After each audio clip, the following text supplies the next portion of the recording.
Possessing our number 10 spot, we have a supermarket possession. Before I saw this video, the scariest thing that I thought can happen at a supermarket was inflation of prices, but then I came across this video.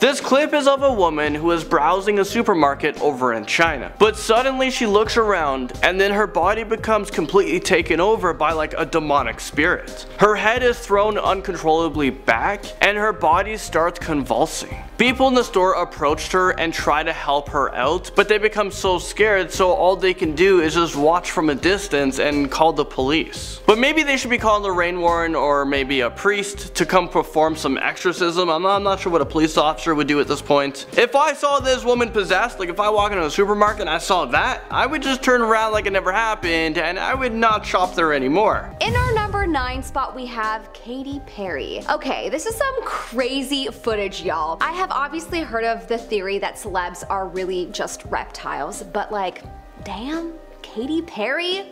I love her. I don't want to believe it. You can't make me. Okay, but for real, even if she is a shapeshifter reptilian, is it possible that she's not a bad one? I say yes. Anyways, in this clip we see Katy Perry's eye shift from blue to green and her pupils become slits for a second before she seemingly notices and looks away from the camera. Very sus, Katy.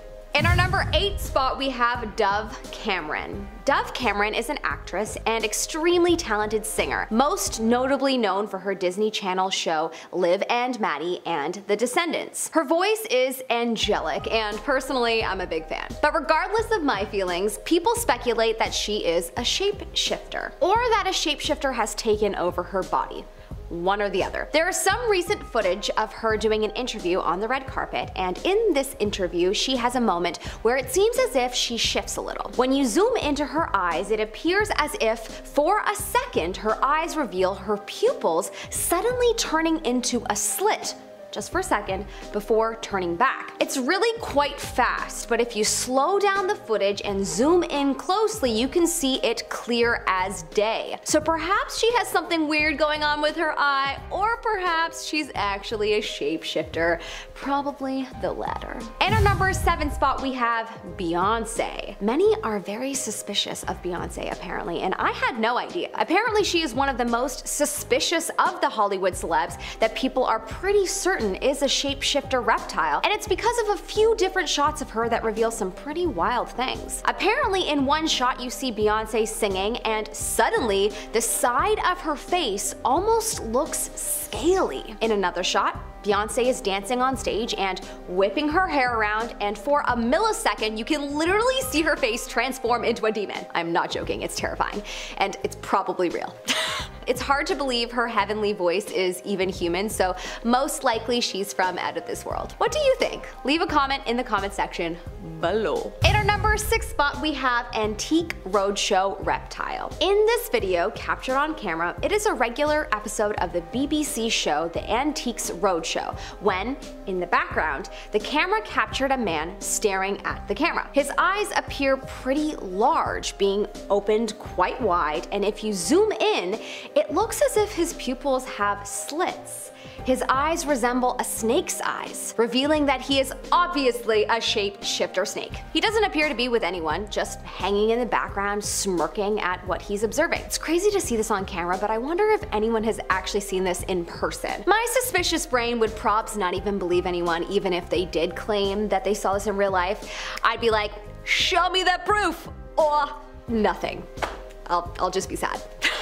In our number 5 spot we have the NBC shapeshifter. In 1995 there was reportedly an NBC News reporter by the name of Isaiah Carey who was in the middle of filming when he allegedly swallowed a grasshopper. What's eerie about this video is that if you zoom in, you can observe him having an abnormally large, somewhat pointy tongue, and the color is slightly green. The reporter had a very big reaction, which, I mean, if I swallowed a grasshopper, I would have screamed. Drama queen. But most people think that he turned away from the camera to hide his tongue, which does seem possible, but then again, no one wants to have something that gross documented on camera, so I would probably turn away too. Reptile or human? Probably reptile. In our number 4 spot, we have the Mexican schoolboy. In a video that was shared in September of 2018, there appears to be a boy and a girl, and a lot of chaos around them. Students leaving their seats and a lot of hustle and bustle when all of a sudden, the girl seems to turn into the boy, and the boy falls down and faints. She runs down the stairs, now as him, and then after 30 seconds on the ground, the boy, who's being approached by adults, he suddenly wakes up and begins to run at top speed away from the scene. Honestly, this one to me feels like it's straight out of a sci-fi show. I mean, at one part it does look like it's filmed on a phone, but for the most part it kind of gives me old Degrassi The Next Generation vibes, but maybe that's just me. Anyone else with me? But people say that it is real, and so all I have to say is that damn. Yep, that's all I've got. In our number 3 spot, we have the shape-shifting goat. In 2009, Nigerian police actually arrested a goat as apparently someone had shape-shifted into it. It was caught by vigilantes who were chasing 2 men who were trying to steal a Mazda car. They claimed that one of the 2 men escaped while the other used black magic to transform into a goat. Okay, this one wasn't caught on camera, but I thought you had to be told about this because I'm tripping out. Reportedly, the police said one of them escaped and the other turned into a goat. We cannot confirm the theory, but the goat is in our custody. This is the best one I've ever done. We cannot base our information on something mystical. It is something that has to be proved scientifically that a human being turned into a goat. Okay, so anyone else kinda hoping this story isn't true only because then the story is that a bunch of police arrested a goat? Honestly, I'm good with either story being true. In our number 2 spot, we have the alien security guard. In 2012, at the US-Israel Policy Conference, while President Obama was making a speech, there were cameras that were circulating around the area and they were shooting footage of the audience. From the front view, we see 2 security guards standing in the aisle. They look like, you know, they're most likely CIA agents. But then a camera shoots the security guards from behind, and one of them in particular does not look human from behind, as well as the camera catches him looking completely different than he does from the front. We see a bald man with no ears and a pointy chin. His nose looks short and rounded, and his eyes appear to be dark and quite sunken in. Most people think that because it was so dark and crowded that people would have missed this, and that the camera caught this shapeshifter in a blip of a moment in its true form. Many have concluded from this footage that the US is in cahoots with an alien race. And at this point, I'm pretty convinced too. What do you think? In our number 1 spot, we have the alleyway shifter. Okay, this clip is crazy. This is footage of a person that goes into an alleyway that is semi-lit and stands still. And then what appears to be a dark shadow leaves its body and walks away, and the person remains frozen.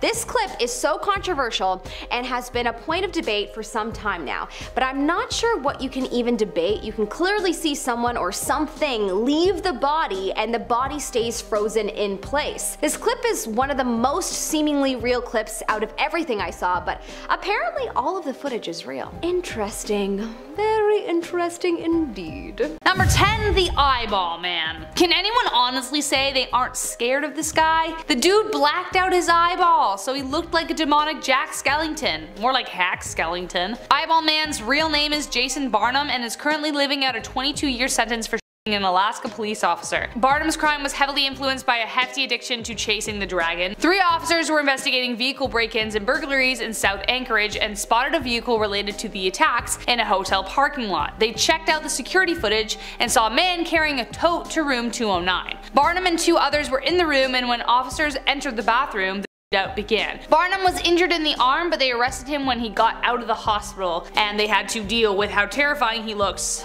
even though he's behind bars. So yeah. In our number 9 spot, we have Timothy Geithner. Former secretary to the treasurer, Timothy Geithner, has been accused of being a shapeshifter. Why? Well, because there's some weird footage of him possibly doing just that. Footage was taken of him at a press conference sitting and listening to the speaker when all of a sudden something starts happening to his right eye. A weird pattern that honestly looks like a pattern that you would see on a butterfly wing starts to form around his eye, sort of cupping it. It seems that it happens for a few seconds before he realizes it and tries to cover it up by touching the area, and in an instant, it's gone. No one can deny that the footage is rather odd, especially as he touches the area and poof, it's magically gone. It is super possible that we have a butterfly shapeshifter on our hands. Imagine. If I could be a shapeshifter, that's what I would want to be. Something with wings. Probably a fairy. That would be great. In our number 8 spot, we have US General David Petraeus. On June 15, 2010, the US General David Petraeus appeared to faint during a conference, but at one point though, his face appeared to be, well, not human. The footage of this one does appear to be a tad blurry, but it does seem like something has happened to his face. His face looks like it's, deformed, and the person that was looking at him and talking before he fainted did look a tad scared, but it could have been because he could see something was wrong. So there's that. But also, at one point, somebody stood up and conveniently blocked the camera from seeing him, so that's sus. But honestly, the footage for this one is too blurry for me to say, yeah, probs are reptiles. But the people that filmed it and shared it definitely said that they saw something that day and it did not look human. In our number 7 spot, we have Lady Gaga. Okay, Lady Gaga is an interesting one because there is a video that seemingly shows something going on with her eyes, but also she literally said on The Late Show with Stephen Colbert that she, quote, has always liked to shapeshift. Very sus, Gaga. The viewers of the show thought that it was a very interesting choice of words, and so many thought that there was a bit of truth to what she said, as if the energy around the word held more weight.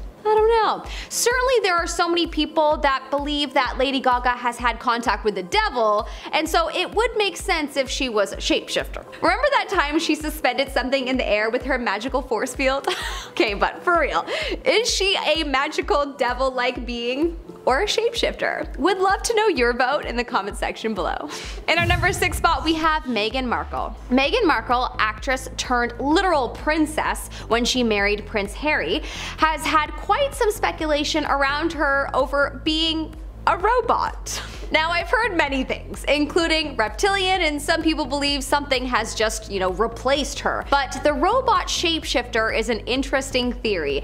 It started when a clip went viral over Harry and Meghan wearing masks to promote Madame Tussauds new Harry and Meghan edition. But what made everyone feel the creeps is not just the fact that their facial expressions are unsettling, but also because Meghan is not blinking. Terrifying.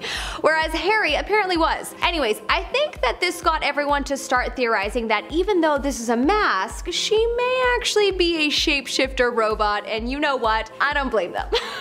We're probs living in iRobot and don't even know it. In our number 5 spot, we have President Bush. Now, this is a clip of Papa Bush, the 41st president of the US, speaking in an interview, and his eyes seem to change. For those of you who don't live in North America, there is a George Bush Sr. and Jr., and they both became president of the US. Anyways, this clip is of George Sr., aka Papa Bush, and most people are in agreement that he is absolutely a reptilian. I mean, at this point, I'm starting to be convinced that all the politicians are, but who knows? Maybe the whole world is. Maybe I am. Honestly, I wish I could shapeshift. Then I would just shapeshift myself into a passenger that has a ticket to board a flight to Paris and peace out of here. You know what I mean? Anyways, in this clip, his eyes definitely form into slits, and there's no doubt that if this clip is real, and so many say that it is, then, he's definitely not human. In our number 4 spot, we have Eileen Aileen Wuornos. Aileen Wuornos, who is known as an American serial killer, did a number of interviews before she was executed on October 9th, 2002. During a number of her interviews, people claimed to have seen some weird shape-shifting happening. This is a clip of an interview that she did where her eyes appeared to show that infamous reptile slit. You know, there is so many people that believe that sometimes shapeshifters are responsible for some of the worst crimes in the world, and then they just, you know, shapeshift out of prison afterwards after taking over the body of humans. That's definitely an interesting theory. I mean, regardless, clearly Aileen was evil, so even if she's not a shapeshifter, I'm sure someone could make a case for her being possessed by a demon. In our number 3 spot, we have Reptile Woman. This woman has been dubbed Reptile Woman for pretty obvious reasons. The footage that was taken of this mystery woman surfaced online and was apparently not altered in any way. The footage seems quite normal until it's broken down frame by frame, and suddenly it's as if you see a different person. Her hands look different, her back, her face, and her eyes. It's fascinating. I personally wish the footage was easier to see, as it's not fully convincing me looking at something so blurry. It just makes me feel like it's been altered, but who knows? I may be wrong, and it sure seems like a lot of people believe that it's real. There have been a few people that have tried to debunk it, and truly I think I'm with them on their analysis. This one is too blurry for me to think that it's possibly real, but whatever. It might be. In our number 2 spot, we have M.W. Jeffrey Black Hodgson. Let's call him Jeff, you know, for short. So Jeff is the Grand Master of the Masons in Massachusetts. Yeah, if you don't know anything about the Masons, then definitely have a Google sesh later tonight. That's a whole other rabbit hole in itself. But yeah, if you know anything about the Masons, then you probably won't be surprised that they are on this list. The Grand Master, the big guy calling the shots, is in this video, and he certainly shows signs of being a shapeshifter. From his eyes suddenly showing slits to his skin apparently showing evidence, there are a lot of people that believe that this guy is a shapeshifter. And in our number 1 spot, we have Britney Spears. Okay, this one I refuse to believe is real, because I love her. God, I do not want to believe it, but the footage certainly makes you think that it's possible that she's a shapeshifter, or that a shapeshifter at some point had taken over her body. That to me would check out more when you think of everything that she has been fighting for recently in terms of her freedom and gaining full control of her body back again. Who knows? Perhaps there is way more to it than we can imagine. I just love her though, so I refuse to believe that she was born a reptile. Anyways, in this shot, her eyes seemingly show slits at times, just like a lot of the other footage that we've shown, and this would point to some kind of reptile living within her. Starting off this countdown, we have Donald Harvey, aka the Angel of Death. Donald Harvey is a nurse turned serial killer. So he was working in a hospital as a nurse and was secretly killing off his patients. To him, he was doing them a favor. He thought that his chronically ill patients needed a relief from the pain, so he would smother them with pillows, or would poison them, or let their oxygen tanks run out. It's believed that he took the lives of over 70 people. However, in 1987, he was only convicted for 37 counts of murder. He was sentenced to life plus 20 years. In March of 2017, Harvey was beat up badly by a fellow inmate. He passed away shortly after. In our number 9 spot, we have Nancy Pelosi. If you are someone living outside of America, then you may not know who this woman is. Nancy Pelosi is the Speaker of the United States House of Representatives. She's seemingly one of these politicians that you either love or hate, and the people that lean more on the hate side might also lean into this news a little too. Nancy could be a shapeshifter. Yep, a lot of people speculate over this as footage surfaced online showing her right eye doing something crazy when she was talking once. Something that is legit impossible. She's speaking and then all of a sudden it's like her eye rolls back and it becomes fully white with like a black dot slash slit in the middle, and then her real eye returns. It's very strange. This lasts for at least 1.5 seconds, enough that it's very, very noticeable. I don't know, man. If she's not a reptile, then she's gotta be something else, cause this is not human what I just saw. These videos are making me question everyone now. Every so often I have a moment and think, what if everyone is a reptile, and I'm amongst the few humans left. And what if their goal is to depopulate us and to continue to grow and populate themselves? It's a very trippy thought. In our number 8 spot, we have Rihanna. No, not Riri. I don't want to believe it. My Disney princess inner essence wants to believe in the good, and Rihanna is one of the good ones. She's not a shape-shifting reptile. But wait, actually, maybe being a reptile isn't a bad thing. Maybe there are good reptiles. Okay, all jokes aside, there is some sus footage of Rihanna out there that could have you convinced that she is possibly one of them and just shape-shifting to look like her beautiful self. In this footage, we once again see the transformation in her eyes like we have in quite a few other people's. But the thing is, the footage is rather blurry, so it's kinda hard to say that she fits in within this group. I'm gonna say she doesn't and just move on to the next one. That's my bias, because I like her. In our number 7 spot, we have a mysterious creature. Okay, this footage kind of makes me laugh because on one hand, it looks like someone dressed up in a costume playing a practical joke. But on the other hand, if it's real, then this is crazy. That is an alien-looking man out in broad daylight with white-ish eyes and green skin that's a bit textured with what looks to be triangles all over him that are different shades of green. It's curious that no one seems to notice him or his peculiar look. If I was standing beside this man and noticed him for the first time, I would, you know, jump.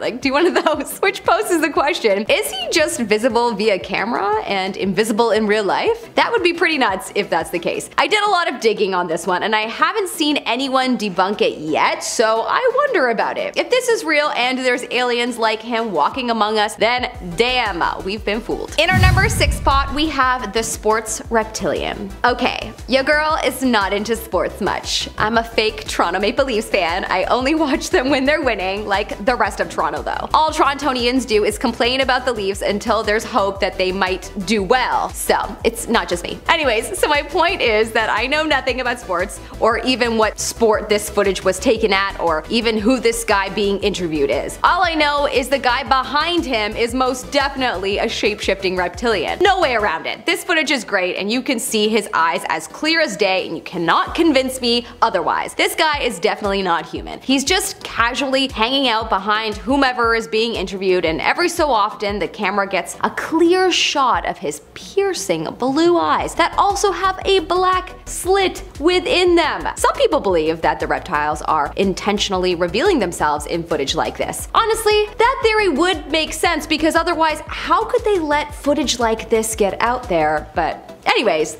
this one is nuts. In our number 5 spot, we have Shakira. Pop star Shakira has been accused of being a shapeshifter reptilian. I mean, her voice is angelic and not very human-like, so it makes sense. I mean, her voice is angelic, so someone could argue that it's possibly not human-like. Video footage was taken of her speaking in an interview, and yep, you guessed it, her eyes changed very briefly. Now, it is honestly not the easiest to spot as her eye color is quite dark and possibly also the lighting of the video might have sucked too, but when the footage is slowed down and analyzed closely, it does appear that something is going on. Her eye definitely changes, but is it a full-on slit like so many on this list? It's hard to say. Are there any celebs left that are human? In our number 4 spot, we have 2 aliens walking down the street. I honestly don't know what to call this one other than 2 aliens walking down the street because honestly, that's what it definitely seems like. Either they are aliens or they're people from some kind of Buffy the Vampire set, but apparently this footage is really random and that's why people believe it to be real. Supposedly these 2 men weren't near any kind of set or anything, and that's what makes this more mysterious. The men appear to have very big and different looking ears, darkened eyes, and a bigger nose than most people. Honestly, now that I think about it, they look like they just stepped out of Halloween Town. Tell me you know that movie franchise. It's amazing. We're big on Halloween at my house. Anyways, honestly, movies have made me close-minded to the possibility of seeing someone like this in real life, so it's so hard for me to believe that this is real, but Who knows? In our number 3 spot, we have glowing eye. Okay, this video makes me want to laugh, but honestly, I could also believe that there's something weird going on here. It appears that the footage was taken in some kind of cave, and the cave is somewhat dark in the distance, and all of a sudden you see 2 glowing orbs look out at the camera in the distance. Then it appears to give us a little bit more of itself, and it looks like it's a very weird shape, whatever it is. Is this a shapeshifter or Bigfoot or some other kind of weird thing our brains can't process? I don't know. Not gonna lie, it kinda looks like a giant frog. The round orb-like eyes would check out if it was a frog, and its arms kinda, you know, resemble a frog's arms a bit. I don't know. I don't know why I did this. Do frogs stand like this? Maybe. All I know is this is definitely very strange footage, and that creature could be a shapeshifter. Or a giant frog. I don't know. In our number 2 spot, we have the Dr. Phil guest. For once, it's not a celebrity that revealed themselves as a shapeshifter, but this is an example of just a regular woman. In this footage, Dr. Phil is speaking to a guest, and all of a sudden the guest's eyes turn into slits. Imagine you were sitting on a live show and talking to someone, and all of a sudden you witness their eyes changing. Would you run and scream or just continue on with the interview? I mean, I think inside I would be screaming like a baby, but on the outside I'd look as cool as a cucumber. In our number 1 spot, we have Hillary Clinton. I bet you were wondering if I would ever touch on Hillary Clinton. Well, now is the time. Okay, not gonna lie, there are so many conspiracy theories tied to her being a shapeshifter, reptilian, alien, you name it. But this footage in particular could be nothing, or it could be something. In this footage, it appears that when Hillary takes a drink of water, her chin gets abnormally bigger, and not in a natural way. It appears to enlarge and drop in a way that has people thinking that she might be some kind of reptile. The footage is interesting and strange, and I can see why people might be shocked by it, but I'm not sure I'm fully convinced with this one. Number 10. Abigail Williams. I'm putting Abigail Williams on this list because the whole ordeal just makes me so mad. By claiming that she was bewitched, she sparked a massive witch hunt, literally one of the most illogical points in history, leading to the most unnecessary deaths of so many people. I can't even watch a production of The Crucible without needing to break stuff after. It makes me so mad. Look, I don't know whether her claims were true, that she and the other girls were afflicted because of witchcraft, or the more likely latter event of them eating an infected piece of grain. Maybe that happened, but I'll let you decide. Abigail Williams was living with her uncle Reverend Samuel Paris and started practicing mild witchcraft with his daughter and Tituba and John Indian, his slaves. You know, the kind of witchcraft where you drop an egg in the water and see the name of your future husband, or I don't know, like where you're gonna go tomorrow, that kind of stuff. Apparently they saw a coffin in the glass and that freaked them out, so they started acting weird. Other girls followed suit. Keep in mind they were around 11 or 12. So, alright, imagination. And then Abigail just kept accusing people like all the time, and if you admitted you were a witch, you were pardoned, and if you didn't, you were killed, okay? So technically she was never in prison. But she put a lot of people there on bullshit, and then they claimed possession to get out. So I say that this deserves to be number 10. Yeah, there it is. In our number 9 spot today, we have Dennis BTK Rader. The BTK killer, whose real name is Dennis Rader, was one of the worst serial killers from 1974 to 1991. He left taunting letters to police and newspapers where he described his crimes, but thankfully his annoyingly large and misplaced ego is what led to his demise. Because he craved the attention so badly, in 2004 he started communicating with the media again to try and be all smug or whatever, but this, combined with his utter lack of knowledge on how technology works, led to him being arrested in 2005. Imagine getting away with those crimes for so long and your ego and your own ignorance does you in the end. During his trial, he didn't apologize for his crimes, but he did describe them in full detail, which is horrifying and honestly very unnerving. After his trial, he ended up being sentenced to 10 consecutive life sentences with a minimum of 175 years. When Rader was first arrested and police were taking him to the station, an officer asked him, "Mr. Rader, do you know why you're going downtown?" To which he replied, "Oh, I have suspicions why." Ew. In our number 8 spot today, we have Chester Turner. Chester is an American serial killer who, on April 30th, 2007, was convicted of taking the lives of 11 women in the Los Angeles area, and on June 19th, 2014, he was convicted of 4 more that they were able to tie back to him. He has been referred to by prosecutors as one of the most prolific serial killers in the city's history, and if you know Los Angeles's history with things like that, that is not something to take lightly. In his original trial that led to conviction, Chester was sentenced to death, but at the following one in 2014, he also received an additional death sentence. In the end, like with a lot of these kinds of stories, DNA came to save the day and help authorities find out who was committing these horrible, horrible crimes. In our number 7 spot today, we have Gary Ridgway. This horrible human being is also sometimes known as the Green River Killer, and his crimes took place somewhere between 1982 to potentially as recent as 2001. He was convicted of 49 crimes but confessed to an unbelievable 71, which makes him the second most prolific serial killer in the United States in terms of confirmed killings. Most of his victims were either sex workers or women in other vulnerable circumstances, and through DNA profiling evidence in 2001, authorities were able to connect him to 4 of his crimes. From there, they made a deal with him where they would spare him the death sentence in exchange for disclosure of the location of all of the missing women. Gary took the deal and was spared the death sentence and instead was sentenced to life without the possibility of parole. Not only did he say that he chose the type of victims he did because they were, quote, easy to pick, and that he, quote, hated most of them, but he also called his crimes his career. I hate him. In our number 6 spot today, we have Charles Ng. Charles' story really starts off shortly after he moved to the United States on a student visa. He dropped out after his first semester, and soon after he was involved in a hit-and-run accident. He then tried to avoid prosecution by enlisting in the United States Marine Corps, using false documents that stated his birthplace was within the United States. He was arrested by military police a year later for stealing automatic weapons, and then somehow he escaped custody, headed back towards Northern California, and this is where he met Leonard Lake, who is another real piece of work. Charles did end up going away and serving a bit of time, but it was only 18 months and then he was back with Leonard, and that is when the two started their crime spree together. It is believed that together the pair took the lives of somewhere from 11 to 25 different people. When Leonard was caught and brought in for questioning, he sneakily took a cyanide pill he had hidden in his jacket and took his own life, but Charles ended up standing trial. He was convicted for 11 of the killings and he remains on death row at San Quentin. In our number 5 spot today, we have Robert Pickton. This horrible person is one of the worst Canadians to ever live and is one of our country's worst serial killers ever.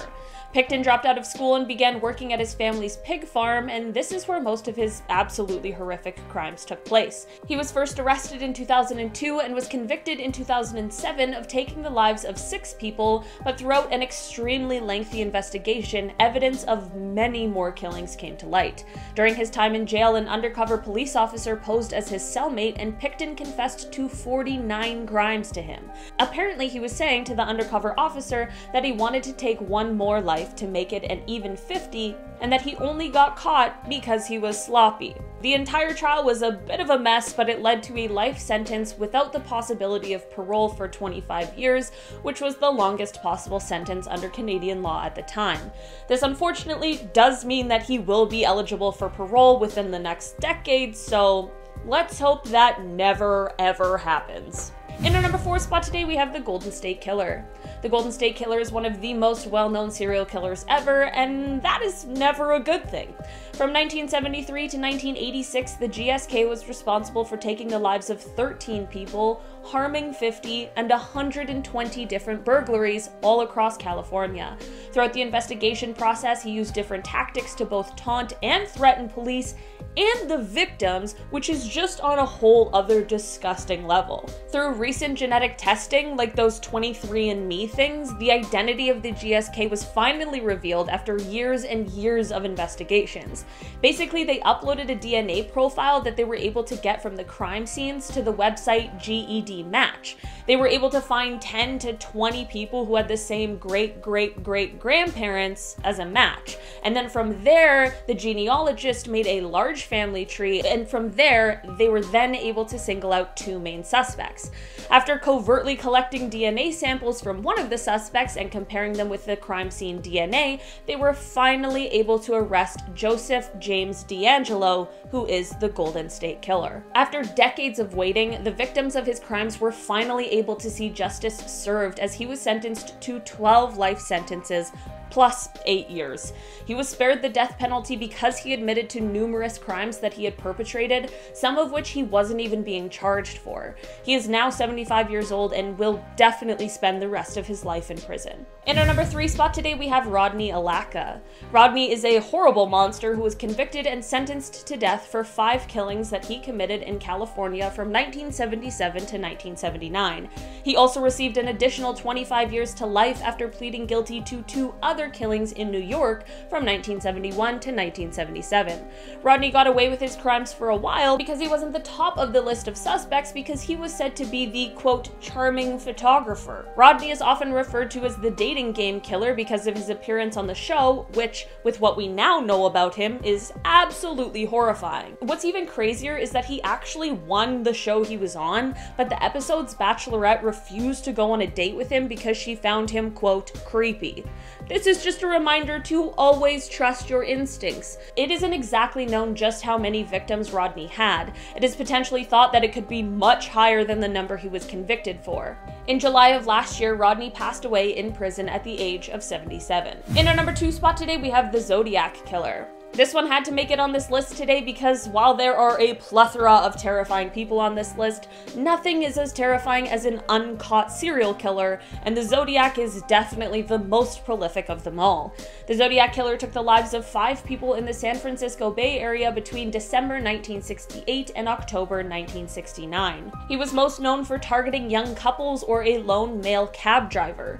Despite 2 people luckily and thankfully escaping his attempted evil doings, he has still never been caught.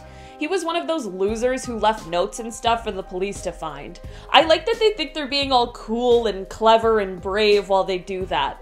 Like, if you're so brave and almighty and unafraid, then show us your face. While no one has heard from the Zodiac since 1974, the case remains active in many different countries, and maybe one day we'll finally know who the real Zodiac is. In our number 1 spot today, we have Robert Hansen. Robert is often referred to as the Butcher Baker, and his story truly is horrific. He is one of the most prolific serial killers in Alaska's history because, for over a decade, he would kidnap women and bring them into the wilderness where he would then stalk them like prey. I am just now realizing that there is definitely an episode of Criminal Minds about this guy. Sometimes the premise is just so dark that it sticks with you. The reason he got away with his crimes for so long is because outside of these horrific things, he was just a soft-spoken baker. One of my best friends has the nicest, most kind bakers for parents, and now I'm starting to feel a little suspicious. Might want to look into them, Robin. Robert was heading to church by day and prowling strip clubs at night looking for the next person to take. What led to the downfall of this horrible monster was a badass named Cindy Paulson, who was able to escape from Robert and was sure to leave evidence behind. She then went to authorities and told them what happened, and this led to a search warrant for Robert's property, which is where all the evidence they needed lied. Robert is believed to have taken the lives of at least 17 women, and in 1983 he was sentenced to 461 years and a life sentence without the possibility of parole. Starting us off with number 10 is Thanksgiving turkey. User Mash Skulls shared that about a month ago they had sleep paralysis. One morning they started hearing this distorted, deep, unfamiliar voice. They started hearing more than one voice and tried to move or wake up, but they couldn't. And this is where it gets really freaking screwed up. The user saw a bunch of faceless men with razor sharp teeth coming towards them, grinding their teeth as they went. They were whispering food, food, food over and over again, and were legit holding knives and forks. Now imagine being unable to control or move your body as these cannibal creatures just coming towards you. Now they surrounded the user, climbed on top of them, and then carved them like a turkey. It gets graphic, They tore the user limb from limb. They went headfirst into the rest of their body like a bunch of starving hyenas. The user watched them take her own finger bones and use them as toothpicks. Can you even, I don't even want to imagine this. The user literally had to listen to Beethoven for 3 hours after the dream just to get the image of being eaten alive out of their head. And honestly, I don't even know what I would do in that position. Probably not Beethoven, maybe Mozart. Coming in at number 9, we have Jeffrey Bezos. I'm sensing a theme here, okay? People like to think that rich, powerful men are aliens. Jeffrey Bezos, CEO, entrepreneur, born in 1964, is another individual that might be an alien. Also, that was a reference to Bo Burnham, I love him. His song Jeffrey Bezos, go check it out. Not only is he very intelligent, but people have been studying his mannerisms and think there's something wrong with him. Take a look at this. But that was actually not supposed to be a bad pun. And then disclosure, you are... Is it just me, or is his laugh undeniably creepy? He keeps his eyes wide open and locked on his target while laughing. Also, it seems forced. Maybe aliens don't have any emotions, so he has to force himself to laugh at jokes so he seems normal. I don't even know what to think anymore. Also, side note, someone deepfaked Jeffrey into a Star Trek episode, and let's just say I'm now scarred for life. Is this a deception? Do you intend to destroy yourselves? Moving on to number 8, we have Alien Barbie. Ukrainian woman Valeria Lukyanova is known as the human Barbie doll. She's got an impossible tiny waist, wide doll-like eyes, and a big bust. In fact, to achieve this look, she had some of her ribs removed. But not only is she a real-life Barbie doll, but she also claims that she's a time-traveling alien. Yes, you heard me correctly. This woman claims that she's not human. She said that she's an alien that has come to Earth to save the world. Little late for that. But what is she saving us from, you ask? Well, she says negative energy. Okay. And she has a goal to transform humans into demigods. I mean, that's cool. I want to be a demigod, so sign me up for that. She also has claimed to be a breatharian. She says that she lives off of nothing but light and air. So maybe she really is an alien, because it's physically impossible to live off of just light and air. Like, you need food and water. Coming in at number 7, we have Grimes. Grimes might just be an alien, and so might be her partner, Elon Musk, but more on him later. But how cute! 2 aliens came from space and connected on Earth. That's what I call destiny and true love. Anyways, if you follow her, then you know she's quite the character. And just recently, she got alien scars on her back. Or at least that's what she calls them. They're just a bunch of light-colored lines that she got tattooed on her back. But maybe aliens actually have tattoos or designs like that on their backs, and she knows something that we don't know. I mean, there's a huge conspiracy out there that Grimes is an alien. Just search on Reddit and you'll find a number of people who believe this theory. Moving on, at number 6 we have Poppy. Hi, it's me, Poppy.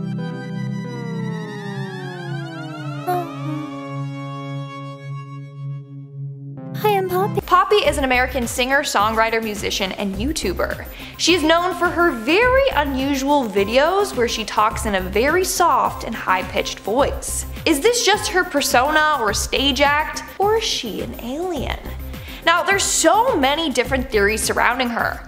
From being part of the Illuminati, to being created by the government, to being a hologram, to even being a robot. I'm telling you, there's tons of theories out there. But a more popular one is that she's an alien from space. Most of this is based off of her mannerisms in her videos, and the fact that we hardly know anything about her true self. One video that really started this theory was one where she reacts to a Fine Bros video. In this video, she cited every single word that was shown from her older videos. And she did this without showing any emotions, and without even acknowledging the kids that were reacting to her. It's very weird, to say the least. Hi, I'm Poppy. You're freaking me out. I wanted to see you. What the heck? Thanks for coming down here with me. We're now at our fifth and halfway mark with Steve Buscemi. And I just want to start off by saying that he's an amazing actor. Like, totally underrated, and I'm so happy talking about him because, also fun fact, we share the same birthday, so I just feel this connection to him. So Steve, if you're watching this, I want to be your friend. Anyways, people often judge Steve based off of his looks. I mean, I think he was on the list of like ugliest people in Hollywood or something like that, which like, that is mean. How did they get away with that? That's super hurtful. Lists like that just shouldn't exist, okay? But anyways, due to his unique appearance, people think that Steve is out of this world. They think that he's an alien or a cryptoid or something like that. There's even a bunch of memes out there making fun of Steve saying that he's an alien. I personally don't think he's one. Like, if we're judging based off looks, that's just mean. He's a great guy. But I still put him on this list for all you people out there that think that he could be one. Watch him actually be an alien, I'm like defending him. In our fourth spot, we have Tilda Swinton, who, might I add, is another incredible actor. Tilda's range is unbelievable. She is unrecognizable in some roles. Like, she goes from playing the White Witch in the Chronicles of Narnia, to the Ancient One in Doctor Strange, to Thora Thacker in Hail Caesar. She's just so versatile. And that's why some people think that she's an alien, because the ease in which she can transform her appearance and look like a completely different person. Or the ease in which she can change her personality and behave like a completely different person. I mean, I just call that good acting, but then other people are like, aliens! Also, people think that she's an alien because she has a unique appearance. Again, let's not judge a book by its cover here. It seems like the people trying to behave normally are the ones we should be concerned about, okay? In our third spot, we have Bill Gates. I wish I had the amount of wealth that Bill Gates had, and now he's single, so Bill, hit me up. Just kidding, you're too old for me. Anyways, according to some people, Bill is an alien. How come aliens always have to be the richest people? Like, seriously, you got Mark, you got Jeffrey Bezos, and now Bill. How come all the alien dudes are rich? Anyways, the main reason why people think that he's an alien is due to his advanced knowledge on computers and technology. So aliens are supposed to be highly advanced creatures. They created highly advanced spacecrafts to travel throughout space and to Earth. Maybe Bill was sent from space to help advance human life. And then he liked it so much here that he decided to stick around. Or maybe he got too famous and was like, oh crap, I can't just disappear from the public eye. They're gonna wonder where I went. And now he's kind of stuck on Earth against his will. Moving on to number 2, we have Stephen Colbert. Honestly, he's the last person I would think to be an alien. But that's a good thing, right? It means that he's being stealthy about it. It's always the people you least expect. So a woman named Liz Brown came up with proof as to why she believes Stephen is an alien. Her first point is his intelligence. She said, and I quote, "A recent report showed that viewers of the Colbert Report are more well informed about political and social issues than viewers of legitimate news programs on ABC or CNN. Most alien experts agree that our interplanetary friends have a level of intelligence far beyond human capabilities. Of course, this could also mean that regular Colbert Report viewers are being groomed for abduction." End of quote. Imagine that, Stephen using his show to gain fans and then abduct them and use them in tests run by aliens. The next point she made is his immunity from diseases. She said that she has never seen him get sick. She said, and I quote, "What kind of regular human beings can consume Bud Light Lime on a regular basis on air and still not get sick?" End quote. She's kind of got a point there. She then also went on to talk about Stephen's love for space. In 2009, he made a public campaign telling his viewers to vote for the new treadmill on the International Space Station to be named after him. Why did he want this so badly?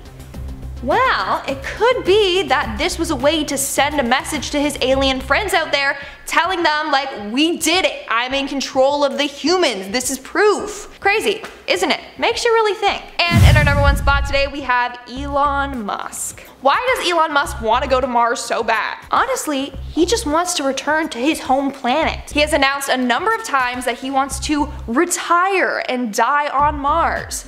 He probably hates it here on Earth and is dying to get back. Let's look at more evidence. This dude invented the Tesla, like he's super intelligent.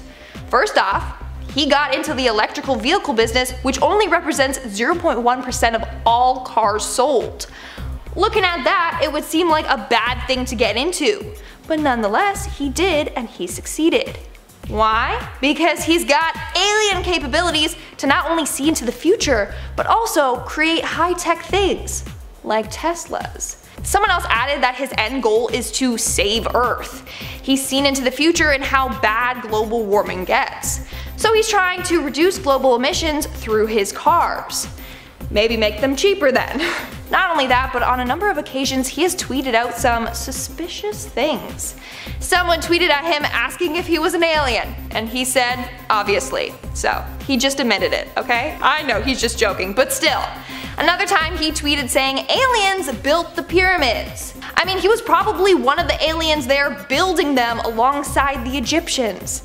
In the end, everything he's doing on Earth is to save us, and then, you know, help himself get back to his home planet. Starting off this countdown, we have Richard Matt. Matt's career as a criminal started off when he was young. He was involved in robberies, kidnappings, and then eventually murder. The first murder he committed was of his former boss. He then fled to Mexico to avoid being caught. While there, he murdered a second man while attempting to rob him. In 2007, he was convicted for the murders and began serving a 25-year-to-life sentence.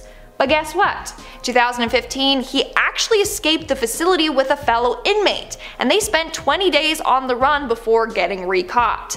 And apparently he has a history of jailbreaks, so I don't know why they just didn't pay closer attention to him. In the end, this was his final escape since he was caught and killed by Border Patrol while trying to flee to Canada. In our number 9 spot today, we have the Golden State Killer. The Golden State Killer is one of the most famous serial killers of all time, and he managed to elude police for 30 years. From 1973 to 1986, the GSK was responsible for taking the lives of 13 people, harming 50, and 120 different burglaries all across California. Throughout the investigation process, he used different tactics to both taunt and threaten police and victims, which is just another level of being messed up. If you don't know how this story ends, buckle up though, because it is wild. So you know those like family DNA tests like 23andMe, where you send in your DNA and then they send you back your genealogy? Well, basically these kinds of services helped identify who the real Golden State Killer was. In 2018, when Detective Paul Holes and FBI lawyer Steve Kramer uploaded the Golden State Killer DNA profile, which they were able to obtain from the crime scenes, to the website GED Match, they were able to find 10 to 20 people who had the same great-great-great-grandparents as this DNA match. From there, a genealogist made a large family tree, and then they were able to single out 2 main suspects. After covertly collecting DNA samples from one of the suspects and comparing them to the crime scene DNA, they were finally able to arrest Joseph James DeAngelo, who is the Golden State Killer. After decades of waiting, the victims of his crimes were finally able to see justice served, as he was sentenced to 12 life sentences plus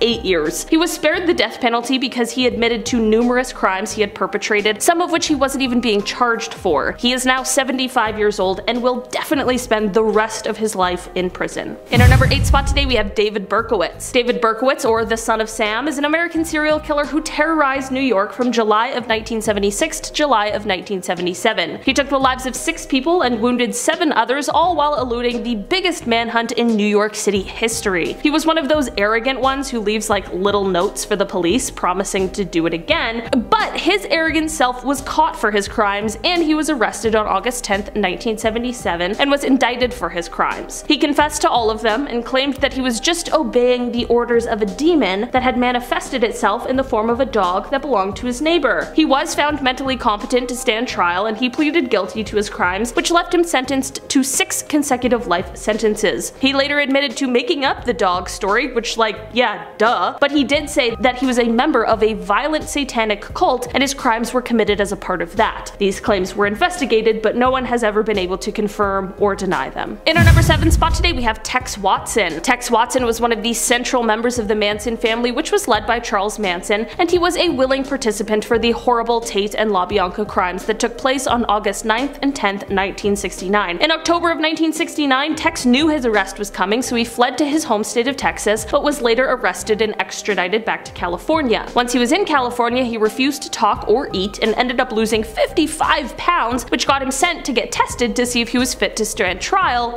which he was. In 1971, he was convicted on 7 counts of first-degree unalive and 1 count of conspiracy to commit unalive. He originally received a death sentence, but it ended up being commuted to life in prison. Get this, you guys, though, he was able to release a book while in prison, and he got married, and through conjugal visits, he was able to have 4 children. 4 children. But thankfully in 1996 they banned those kinds of visits for people serving life in prison, and in 2003 he got divorced because his wife had met someone else. Like, I hope so. In our number 6 spot today we have Scott Erskine. Early in life, Scott began to commit violent crimes against others that I truly cannot even speak about here on YouTube, they're so bad. He spent 4 years in prison for one of these crimes when he was around 17 years old, but when he was paroled after the 4 years, he immediately began committing crimes again. In 1993, Scott invited a woman who was waiting for the bus into his home and ended up holding her hostage for several days. After letting her go, he was quickly arrested and ended up being sentenced to 70 years in prison. This is when he had to submit DNA to a database, and in March of 2001, that DNA was matched when the cold cases of the unsolved killings of Jonathan Sellers and Charlie Keever were reopened. In 2004, a jury sentenced him to death, and 6 days later he was transferred to San Quentin. In an interesting turn of events, Scott did die on death row, but it wasn't due to a scheduled execution. Scott died a couple of years ago in July of 2020 after contracting COVID-19. In our number 5 spot today we have Charles Ng. Charles' story starts off shortly after he moved to the United States on a student visa. He dropped out after his first semester, and soon after he was involved in a hit-and-run accident. He then tried to avoid prosecution by enlisting in the United States Marine Corps, using false documents that stated his birthplace was within the United States. He was arrested by military police a year later for stealing automatic weapons, and then somehow he escaped custody, headed back toward Northern California, and this is where he met Leonard Lake, who is another real piece of work. Charles did end up going away and serving a bit of time, but it was only 18 months and he was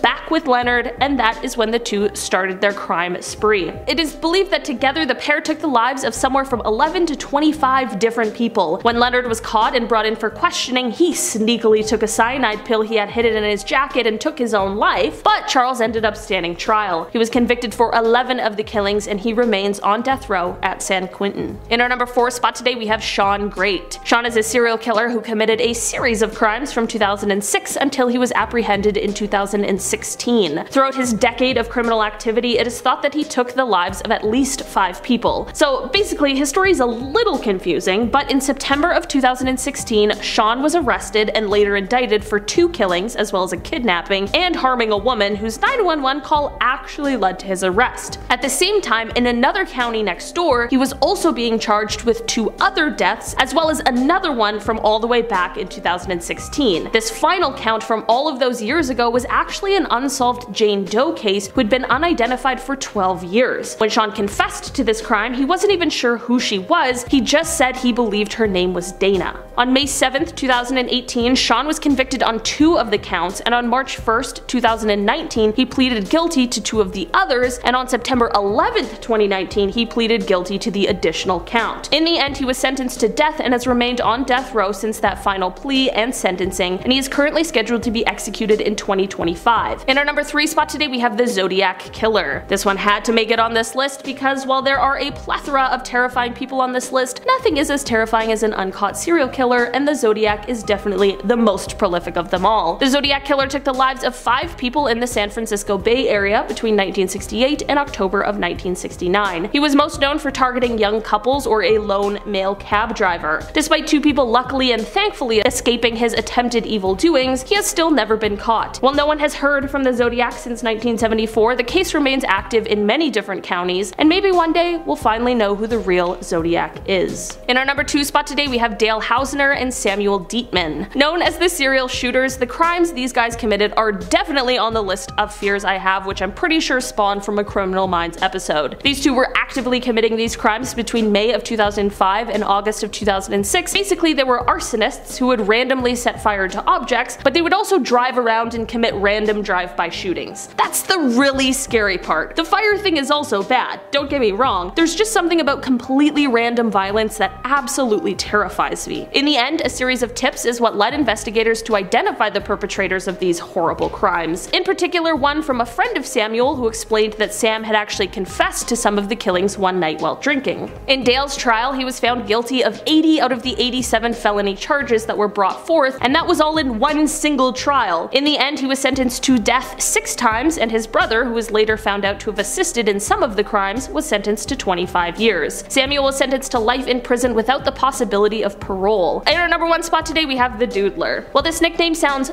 very sweet, it, like everything else on this list, is very sinister. The nickname that this unidentified killer received is due to his practice of sketching his victims before taking their lives. This unidentified killer committed their crimes in the San Francisco area from January of 1974 to September of 1975, and they specifically targeted gay men. It is believed that 14 deaths can be attributed to this killer, while 3 others were injured in the process. Unfortunately, because of the stigma and sensitivity surrounding gay men at the time, the 3 who survived this monster were very reluctant when speaking with the authorities for fear of being outed as a result of it. This has led to there being very little information for them to work with in terms of identifying the man responsible. For a while there was a primary suspect, but that person has never been officially charged because sadly, none of the survivors felt comfortable enough to testify in court. Kicking off the list at number 10, Luigi Lucchini. Back in the late 1800s, the Empress Elizabeth of Austria was sadly taken out by a man named Luigi Lucchini. He wasn't a royal, he wasn't a long-lost son, he wasn't hired help, nothing like that.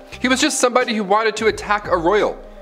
Any royal, for that matter, just didn't, no reason at all. He didn't have anything against Empress Elizabeth per se, but come September 10th, 1898, he took the Empress's life. In his own admission, Luigi stated he had nothing against the Empress on a personal level, but what had really happened that day was Luigi had intended on taking the life of the Duke of Orleans. But Luigi arrived too late in Geneva, and the opportunity to do so had passed. He looked at a local newspaper then, saw Elizabeth, found out where she was staying, and then just waited for her to leave the hotel. Just like that. That is so scary. People are insane. That is just number 10. Number 9, Merlin. We all know Merlin. He's one of the most famous characters from English myth. Being the guy who helped King Arthur, it must be easy to become king when you have a wizard in your back pocket. But what if he isn't myth?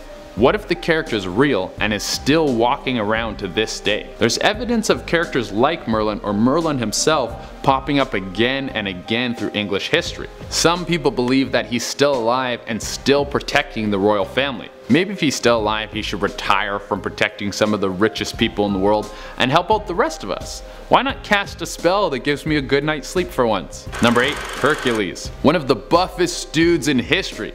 If you don't know the story of Hercules, he was basically a demigod and he wanted to be a god. And the gods told him, if you want to be a god, you gotta show everyone how much of a stud you are. And he did.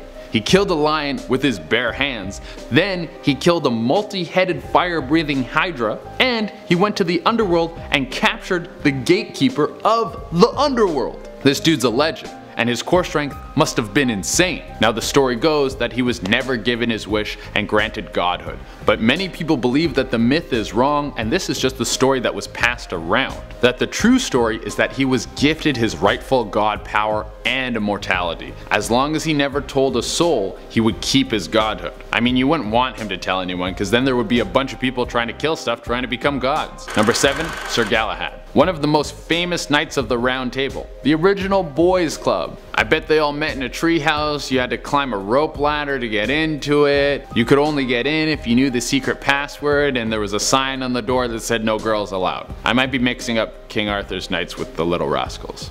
Anyways, Sir Galahad was the illegitimate son of Sir Lancelot and Elaine of Corbetic, and it said he is one of the people who has found the Holy Grail.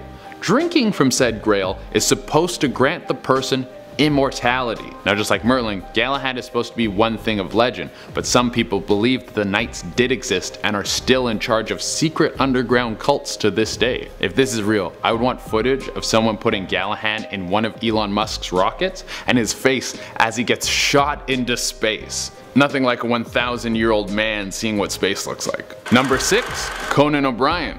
Let's take a hard left turn out of myth and turn it to something that might be one of the strangest on the list. Late night TV show host Conan O'Brien.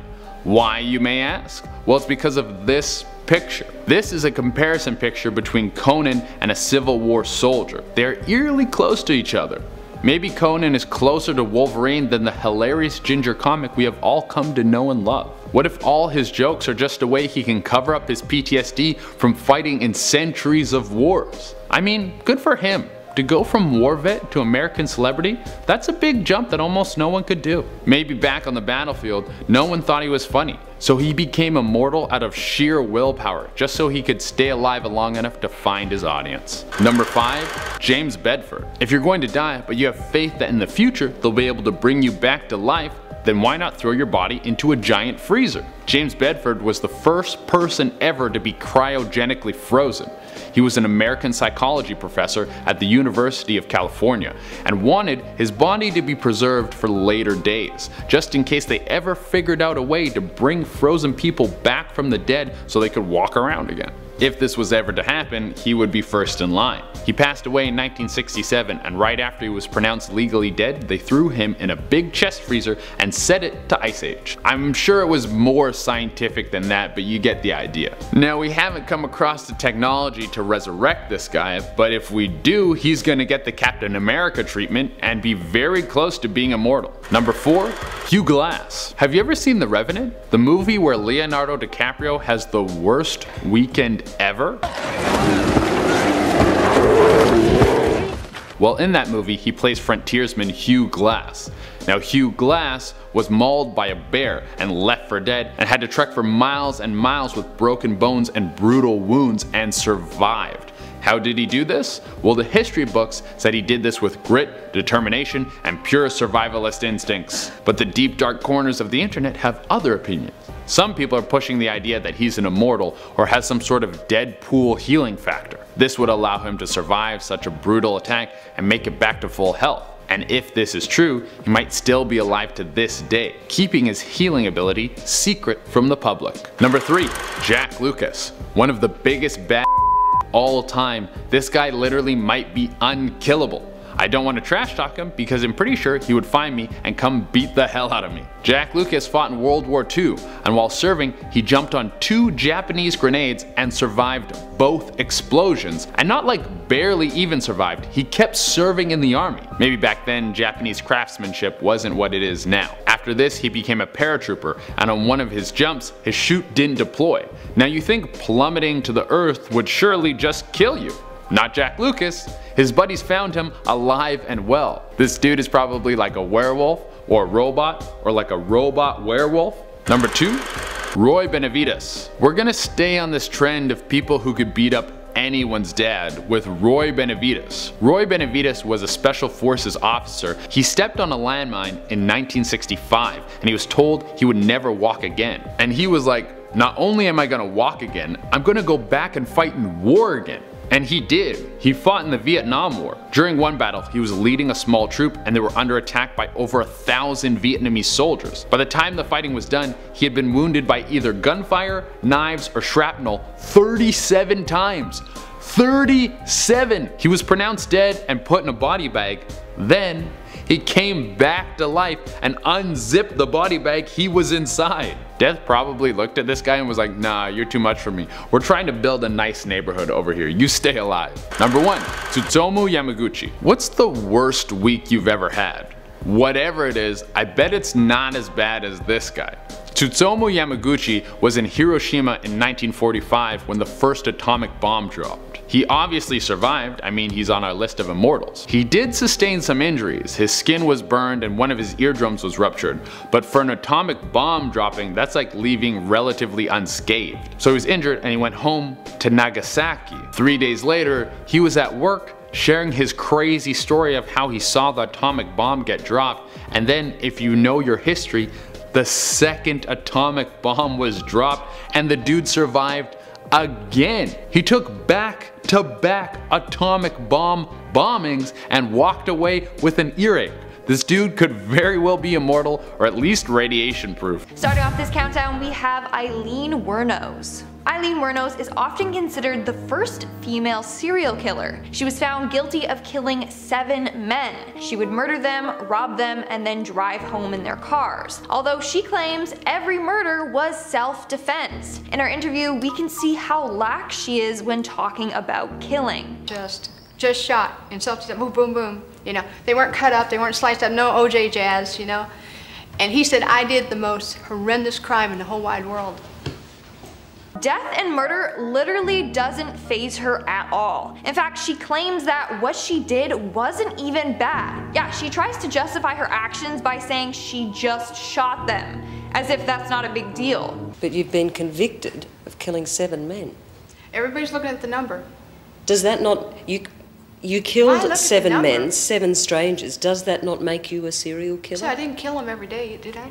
Again, she's acting like her killing 7 men isn't a big deal. Like, oh, it's just 7 men, people have done worse. It's crazy. Next up, number 9, we have Ayman al-Zawahiri. After Osama bin Laden was killed in 2011, al-Zawahiri has been the leader of Al-Qaeda. The terrorist organization is confirmed to have carried out numerous attacks throughout the world, leading to hundreds if not thousands of deaths, and they have also claimed responsibility for other violent crimes.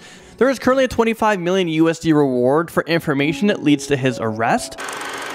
Moving right along, number 8, we have Rocco Morabito. Morabito is an Italian mobster and something of an escape artist when it comes to evading the law.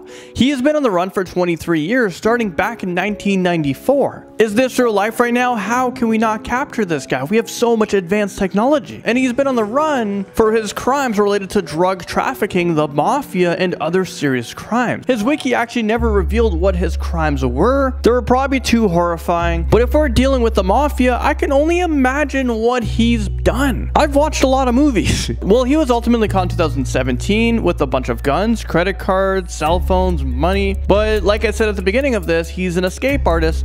So he was able to escape again in 2019. So we're talking just last year, and right now he's still at large. Number 7 spot today goes to George Luis Mendoza Cardenas. Cardenas is a Mexican drug lord, one of the leaders of the Jalisco New Generation cartel. This cartel provides marijuana, heroin, meth, and cocaine to some of the biggest cities in the US. He has been wanted since 2016, but also for the gruesome murder of a family of 6. He was arrested in 2008, but was mysteriously released with no explanation. My explanation might be drug money. He might have bought his way out of this one, and threats. He probably threatened a lot of people. He has been wanted by the DEA since 2016, and he's somewhere out there. Our number 6 spot goes to Nemesia Asegura Cervantes. Cervantes is the official leader of the Jalisco New Generation cartel, above even Cardenas. He is the most wanted fugitive in Mexico right now, and the government is offering 30 million MXN just for the information that leads to his arrest. He is actually suspected on ordering the murder of 17-year-old YouTube star Juan Rosales, and this is after he made a video making fun of him. Halfway through this list now, we have Anders Cameron Ostevik Dale. Dale has been blacklisted since 2014 by the US Department of State, but he has been wanted ever since 2012 for his connections with Al-Qaeda. After breaking off contact with his wife, he has been reportedly missing since 2012, and he is suspected to have received explosives training, specifically in making bomb belts, explosives, and car bombs. He became wanted in 2012 after planning the bombing of the 2012 Olympic Games. Next up, number 4, we have Hayat Boumediene. Boumediene is wanted for being the accomplice to her husband, Amedy Coulibaly, after he shot and killed a police officer at the Montarogue shooting. He also took hostages and killed 4 civilians in the Port de Vences siege, and this is where he was killed by police. So although her husband was killed by police, she's still out there somewhere, and she's still very dangerous, and she is still wanted. In at number 3 is David Durham. Durham has been wanted by the FBI since 2011 after shooting and seriously injuring a cop at a routine traffic stop. To this day, nobody is sure why he reacted the way he did. Did he commit other crimes? that he didn't want to get caught for. His friends and family said that he has been on painkillers and seemed paranoid leading up to the shooting. He disappeared immediately after shooting the police officer, and even after extensive search, there has been no confirmed sightings of him. I mean, he's now become like the Loch Ness Monster. Like, where is he? Coming at number 2 is Eugene Palmer. Palmer is one of the most recent additions to the FBI's top 10 wanted fugitives list. And this is after his son and daughter-in-law separated and the DIL got a restraining order against her husband. She and Palmer got into multiple heated arguments. This escalated until one day when Palmer started shooting at her from a distance and then provided one last close-range shot that killed her. He has been on the run ever since that happened, and no traces of him has ever been found other than the pickup truck that was used to flee the scene, but he has not been seen. And wrapping our number 1 spot, we have Xavier Dupont de Ligons. Ligons is currently at large for murdering and burying his entire family behind their home. Is this real life right now? Well, in early April of 2011, he shot and killed his wife, their 4 children, ages 20, 18, 16, and even 13, and their family dog. Their bodies were found a few weeks later under their porch, and despite 900 suspected sightings of this guy since, he has never been caught. This guy has become a mastermind. Well, there you guys have it. That was your top 10 scariest people who are still in hiding. Hopefully none of us come across him, and hopefully these people are caught really soon.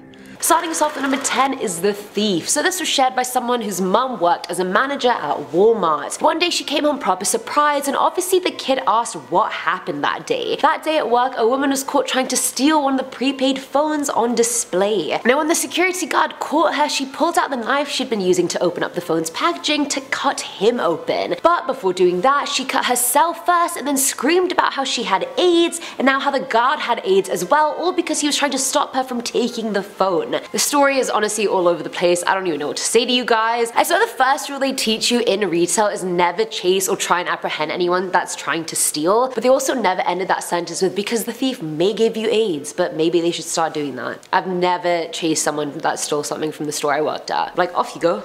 Coming in at number 9 are the cats. I will shamelessly try and include cats in every video if I can. I don't even care. I don't even care if it's relevant. Anyway, this story comes from Redditor Gave a Sky, who said they recently had a dream they were in an apartment with a few cats. That's just my dream. I mean, that's my life actually. Anyway, everything seemed pretty normal and very real until one of the cats literally up and jumped out of the balcony. The person was a bit wary, so they sat in the kitchen just to collect their thoughts. Then one of the cats just sits next to them on a different chair, except the user just can't look at the cat. It felt like looking at the sun. The cat wasn't even bright, but they just couldn't look at it. Out of the periphery of their vision, they realized the cat was morphing into something else entirely. This menacing creature with a disturbing face. It morphed into some humanoid creature, and the user couldn't see its body, but its face was pale and square and had no features whatsoever except 2 eyes. The user immediately feels like the whole world is just closing in on them, and they wake up, but the creature is still there, getting closer.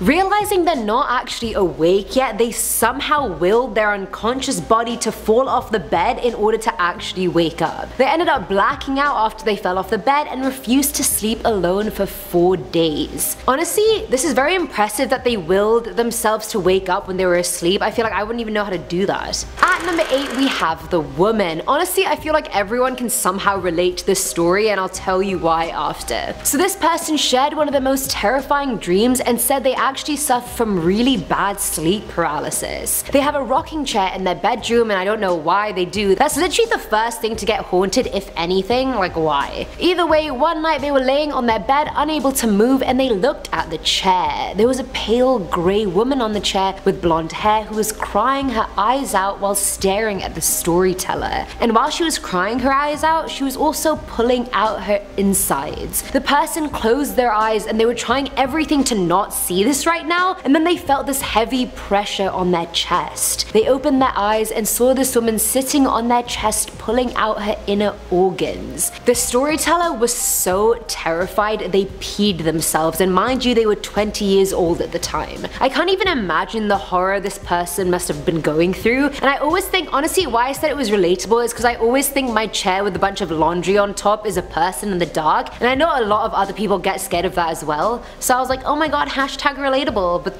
with the organ pulling woman, I'm just like, I hope that's not relatable.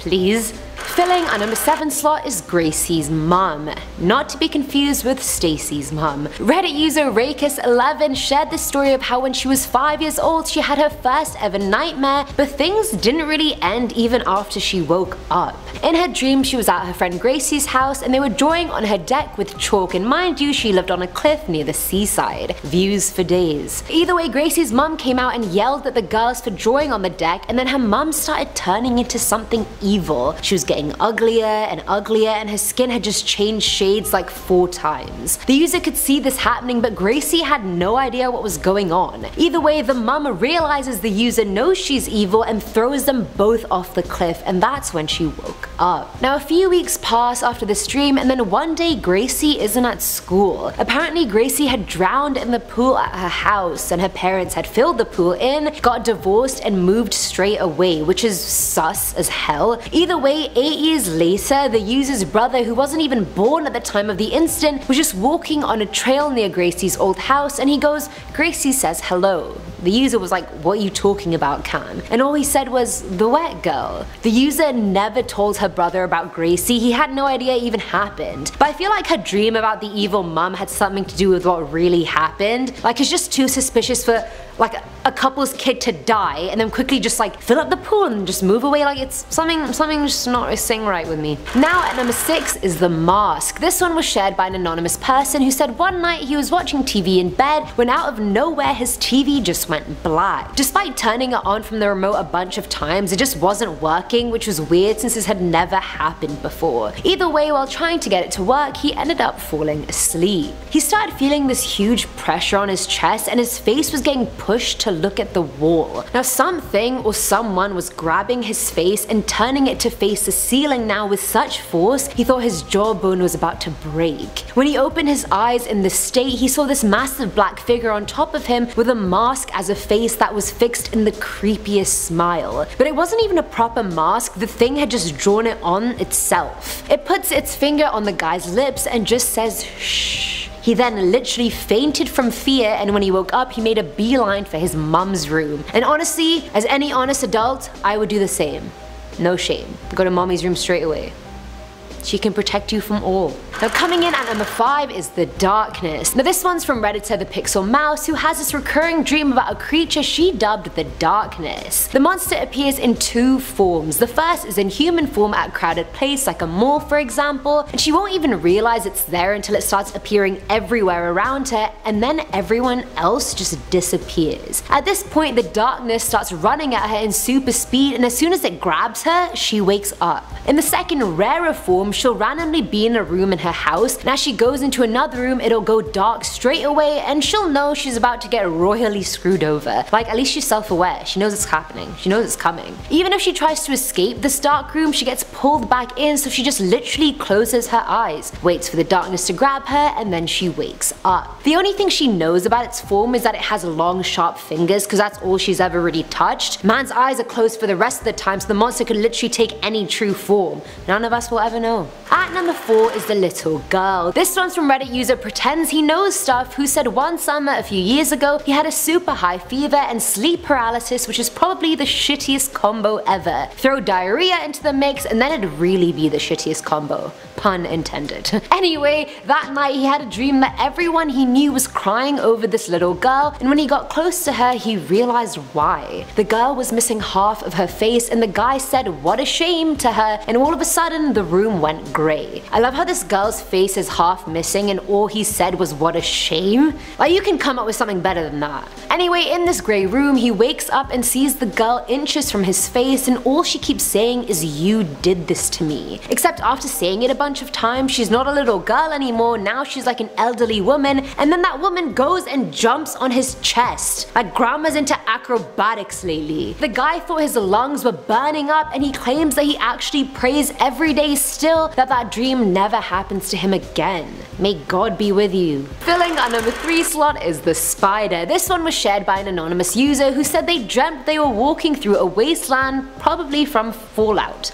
The game Fallout, if you guys know it, you probably do. Either way, they were with a group of people they didn't know, and everything was a weird shade of either green or black. Like no other color even existed in this dream. Either way, they entered into a ruined building and they found someone crouched down on the ground with their back to them. For some weird dream logic reason, the person just knew they knew the person who was crouching down. They were so relieved, and as they went to touch the crouched person on the shoulder, everything became slow motion, like they were underwater almost. As they touched the person's shoulder, everything became normal speed again, and they turned around to look at each other. Except this person, they didn't know them. The person had one eye, and instead of having an iris or pupils or even whites, it was just a freaking spider as an eye. A black spider, and the bits that should have been white were green. The person actually jumped awake, and only when they were awake did they realize that thing was their sister. 20 years on, they remember the dream in such vivid detail, which goes to show how much it really scarred them.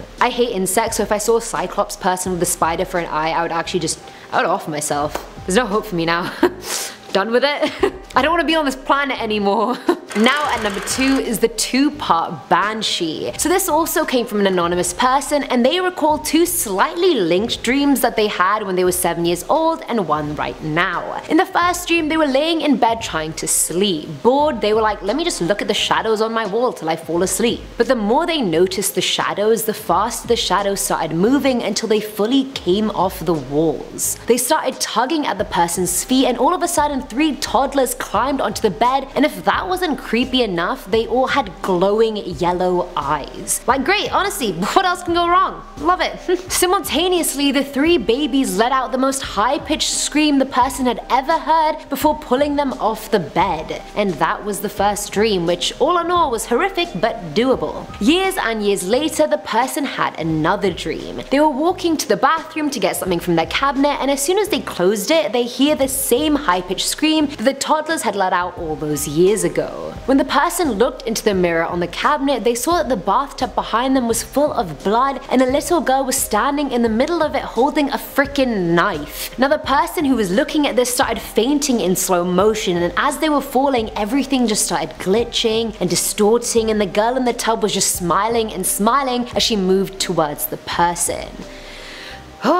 I just have to take a few deep breaths to digest this story. Even though I've already read it since I've written about it, I still need to digest it again because that was too much. And finally, at number 1 is the basement. According to Flugu, which is this girl's username, when she was 8 years old, she used to have this recurring dream that wouldn't stop for months. She even forced herself to stay awake for 3 whole days just so she wouldn't have to see this dream again. And honestly, if that doesn't set this story up well, nothing will. Now in her dream, she's in her basement with her sisters getting something to drink when all of a sudden her sisters' faces just start getting really weird. Their noses and mouths start shrinking and their eyes take up 90% of their face. The girl starts screaming and running up the stairs, but the sister creatures grab her neck and pull her down the stairs. By the time she's fallen down all these stairs and reached the bottom, one of the sister creatures pulls her up from the neck. When the girl looks at the creature, her face becomes oddly normal and human, except it's not human. She seems to have like another layer of skin on top of her face, and before the Flugu can even figure out what the hell is going on, the creature starts screaming like a demon, and all she can do is scream out of fear in response. The dream was so bad that the first time she had it, her mum told her she screamed for 3 hours straight before waking up. And that last bit really got to me because like how terrified you have to be to like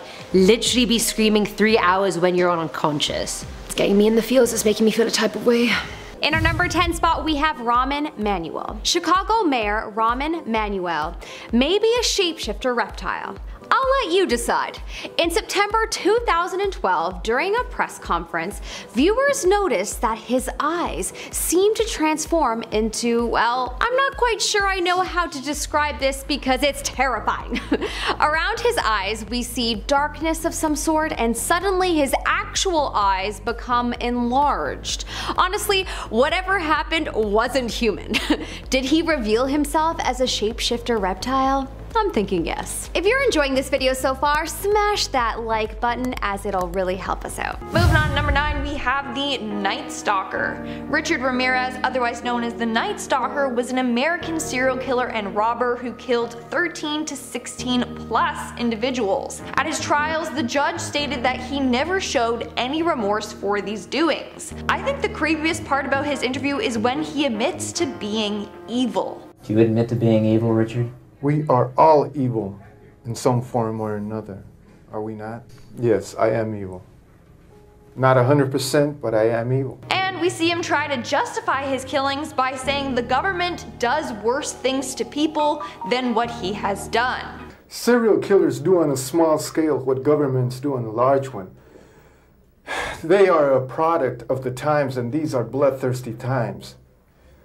Even psychopaths have emotions if you dig deep enough, but then again, maybe they don't. In our 8th spot, we have Edward Edwards. Edward Wayne Edwards, otherwise known as the Hook Man or the Man with the Hook, was an American con artist turned serial killer. In fact, when he committed his long list of crimes, he never wore a mask because he wanted to be famous. In 2010, he did an interview and confessed to all his crimes. Again, it makes me so uncomfortable listening to how killers took someone's life. Taking his hand, he's going through the bottom of the duffel bag trying to find the cigarettes, and I'm standing right here, and I have the sawed-off shotgun, and I ease it out of the bag while Danny's down there looking, and He's just too calm talking about all of this. During the interview, he also stated that he wanted the death penalty and thinks that he deserves it. I want the death penalty. You don't want us to be in prison for a long time on everything else that's going on. Right, I'm not a healthy man.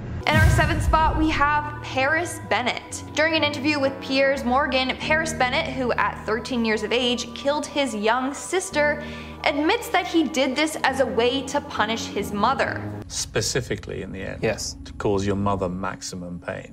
This has achieved your goal, which was to effectively mean your mother lost both her children at once. In 2007, Bennett convinced their babysitter to leave early and then proceeded to stab his sister 17 times. It's such a tragic case. What makes it worse is how he pretends to say he loved his sister. In the interview, he was asked to describe why he loved his sister, and he couldn't. Because I loved her. I loved her with every fiber of my being. They say it's like asking a colorblind person to describe the color red. They can't do it. He can't describe love because he can't feel it. Exactly like she said, it's because Paris is incapable of feeling emotions. No guilt, no love, nothing. Moving on to number 6, we have Angela Simpson. Right. You murdered this man. Yes. You tortured him. Of course. This is an interview with killer Angela Simpson. She was arrested after torturing and killing a man in a wheelchair for snitching. During this interview, she tells exactly what happened, how she did it, and why. The scariest part is how forward she is about this all. She doesn't care that she's going to prison or that she killed someone. You're not here to pretend to be remorseful. Of course not. Why would I do that? Are you remorseful? Not at all. She's not remorseful at all, and she's very open about everything. To my house, walked him down the street. I don't know why the media acts like the motherfucker couldn't walk. He walked very well. Walked him upstairs, kicked his ass. Like, imagine being okay with taking someone's life. This interview sends shivers down my spine just listening to her and watching the stillness in her body and the calmness in her voice. We are now at our 5th and halfway mark with Manuel Vela. In 2016, a 28-year-old man, Manuel Vela, was arrested after killing his girlfriend and their unborn baby. In this interview, you can tell that Manuel suffered from schizophrenia. He claims that the father told him to kill his girlfriend and her baby. Keep in mind, he is the father to her baby. And then he says that he is the Antichrist. And that's where I cut her open, when he told me to. Who told you to? The father, it's just the same one who was to communicate with Jesus Christ is when he was here. Although it seems like he is intoxicated during this interview, he is not. He's just experiencing hallucinations and delusions. In this interview, he also claims he would receive commands from outer space and extraterrestrials. A lot of people found this interview disturbing just because you can see how far gone Manuel is. He's no longer in control of himself. In our fourth spot, we have Arthur Shawcross. Arthur John Shawcross was an American serial killer in Rochester, New York that took the lives of 13 individuals. His first 2 murders were committed in 1972. He was caught for both and then sentenced to 25 years. But after serving 15 years, he was released on parole. That's when he continued on with the killings and took the lives of 11 different people. His interview is creepy for a number of reasons. Do you remember killing her? Yeah, possibly. He gives me the chills. He's just twitching and his voice is just so unnerving. But it gets worse once he starts talking about his crimes. How did you kill her? Probably strangulation. How do you know when they're dead? How? I don't know, just do. You can see that he won't admit it directly. He says maybe he killed her and maybe she died by strangulation. It gets worse. Reach over my shoulder like this, right behind my neck, and I pull out a brand new machete.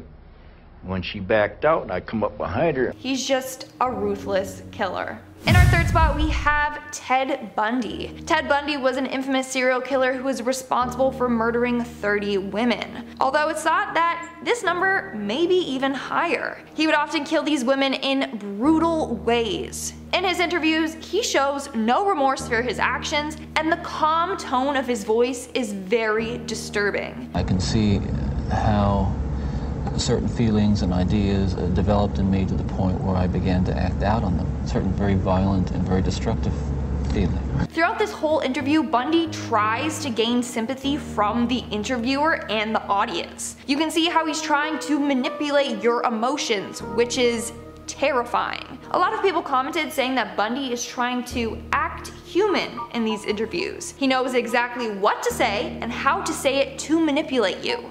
It was like something had, say, snapped, that I knew that that I couldn't control it anymore, that these barriers that I had learned as a child, that had been instilled in me, were not enough to hold me back with respect to seeking out and harming somebody.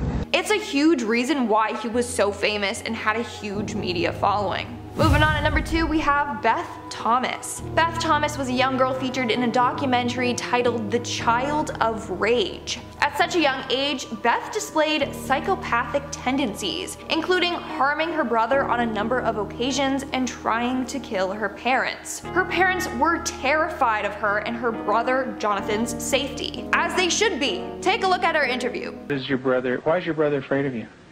Because I hurt him so much. Mm-hmm. Okay. And what, at nighttime, what do your parents do to your door? Lock it shut. Why do they lock it shut? Because they don't want me to hurt John. So on a number of occasions, Beth would go into her brother's room at night to try and kill him. On top of that, she used to steal knives from the kitchen to try and harm her family with. Big sharp ones. And what do you want to do with those knives?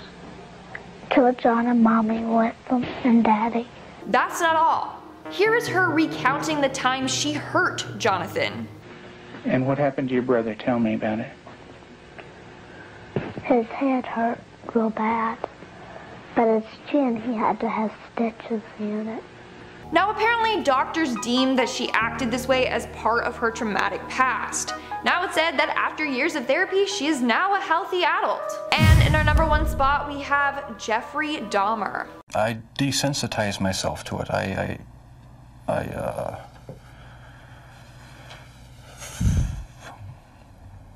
'cause I don't know, I went to great lengths. Between 1878 to 1991, American serial killer Jeffrey Dahmer murdered and dismembered 17 men and boys. He would pack the victims' body parts into plastic bags and bury them behind his parents' home. He would also take disturbing photographs of his deceased victims and keep certain body parts as souvenirs. He also had tendencies to eat the victims. This gave him the name the Milwaukee Cannibal or the Milwaukee Monster. Upon searching his home, police found albums full of pictures of body parts, and his place was filled with human remains. Before his death, Jeffrey had an interview with Inside Edition and other news channels. In these interviews, he shares gory details about the men he killed and why he did it. One time I brought this young man back to the hotel room, the Ambassador Hotel.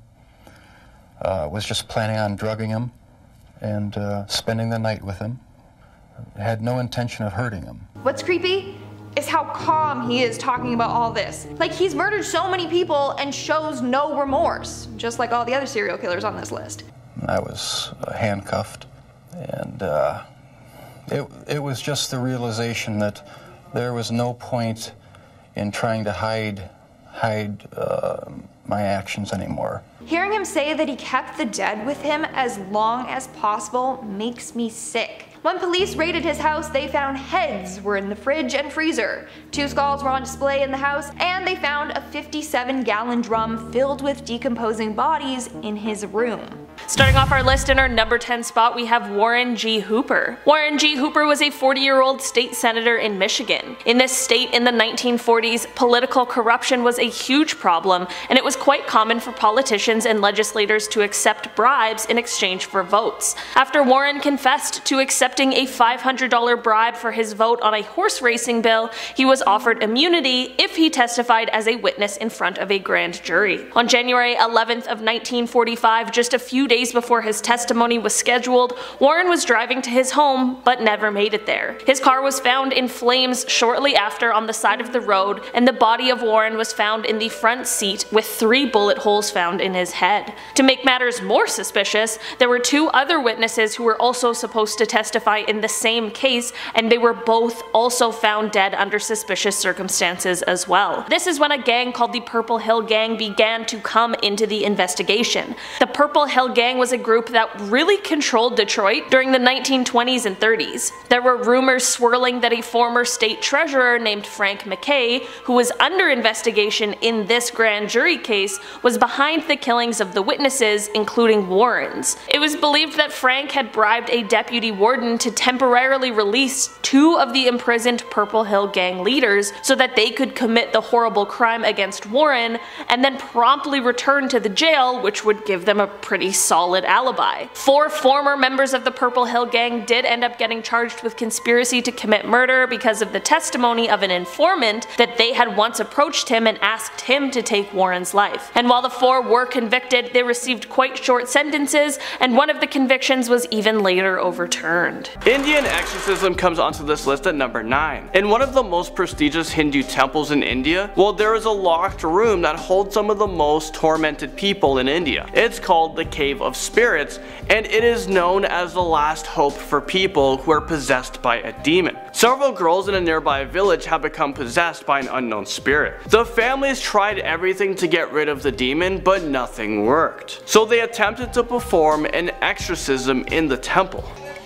One by one, the girls break down. When the spirit comes forth, the girl loses all control over her body. The exorcism appeared to be successful.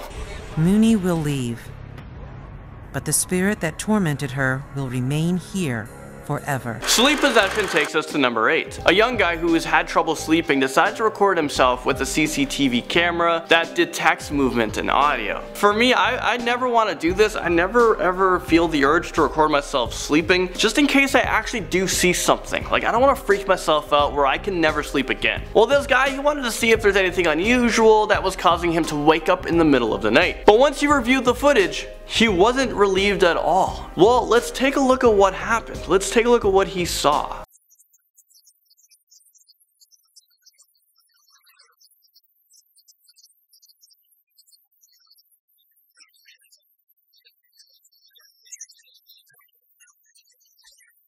Yeah, this is exactly why I don't ever want to record myself sleeping. I don't want to know what weird things are lurking in my room, or if I'm being possessed by a sleep demon. Sometimes I have a hard time sleeping, and by sometimes I mean all the time, or I wake up tired, but I'm definitely not going to investigate why. I don't want to know that I've been possessed by like Freddy Krueger or something. Number 7, we have the exorcism of Anneliese Michael. When she was 16 years old, Anneliese suffered from a major seizure and was diagnosed with temporal lobe epilepsy. She was prescribed a medication, but that didn't stop her seizures. Anneliese said that she kept seeing devil faces throughout the day, and she was even complaining of depression and hearing voices. The voices told her that she would rot in hell and that she was cursed. So her family began to believe that she was possessed by a demon, and they called a priest to perform an exorcism. That's when things got out of hand. Here is some audio taken from the exorcism.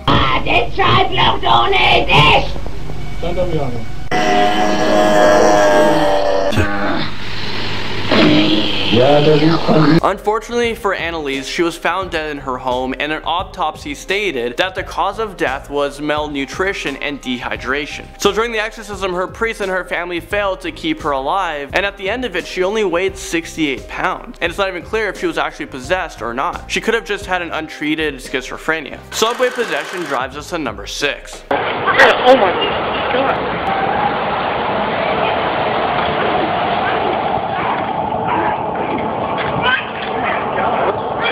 Is this real life right now? I mean, good luck sleeping tonight. I don't even know what just happened. Apparently this footage was filmed in a subway station in San Francisco. Someone get that woman a Snickers. But all jokes aside, I really hope that people filming this called the police or told the authorities at the subway station, because she looks like she could seriously hurt herself. I think that she isn't possessed by a violent demon, then she must have snorted some like flakka, because I don't know what else this could be. I'm pretty scared from this, so let's move on. And what the heck is flakka? Who's naming these things? Pope Francis' exorcism blesses us at number 5.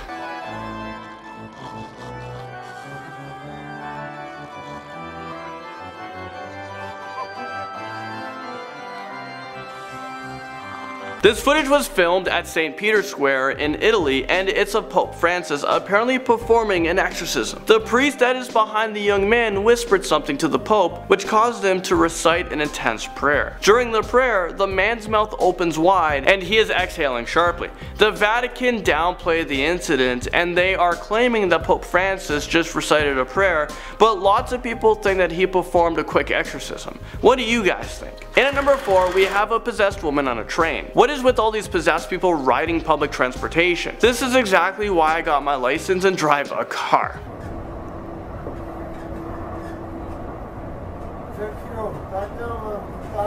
I'm officially freaked out. This possessed woman was filmed on a train that was in Alberta, Canada. After she looked at her cell phone, she started to act really weird, and she suddenly attacked another passenger who was sitting beside her. Whoa.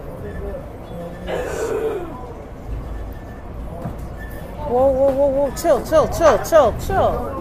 She grabbed the man's throat and punched him with her other arm. So yeah, she was either possessed by a demon, or this is the direct result of using some drugs. Or this is the direct result of using drugs. I'll let you guys be the judge. Convenience store possession checks us into number 3. This footage is brought to us by a security camera in a convenience store.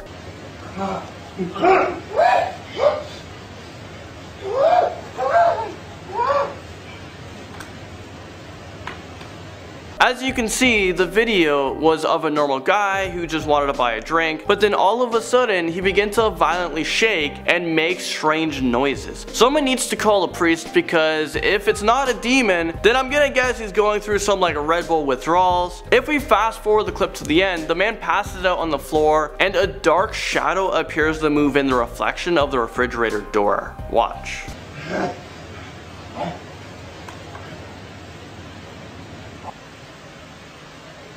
A bloody demonic possession takes us to number 2. Você não é poderoso. Jesus, Deus está aqui. Deus é maior do que tudo. Você I literally have no idea how I'm going to sleep tonight. This video is pretty messed up. The person using their phone to film him instead of calling 911 should probably be arrested. He is clearly injured and no one is helping him. Apparently the guy has a gun wound to the face, but I think tomorrow he is going to have an extreme backache. But no, seriously, how the hell is he moving around with his back like that? This poor guy is in serious need of an exorcism, a doctor, a chiropractor, get him something. Pope Francis, where you at? Finally, number 1 spot, we have a really scary possession. I'm about to show you a tape that was recorded back in 1973. This footage was found in the attic of a home by the new owners, and what was found was very disturbing.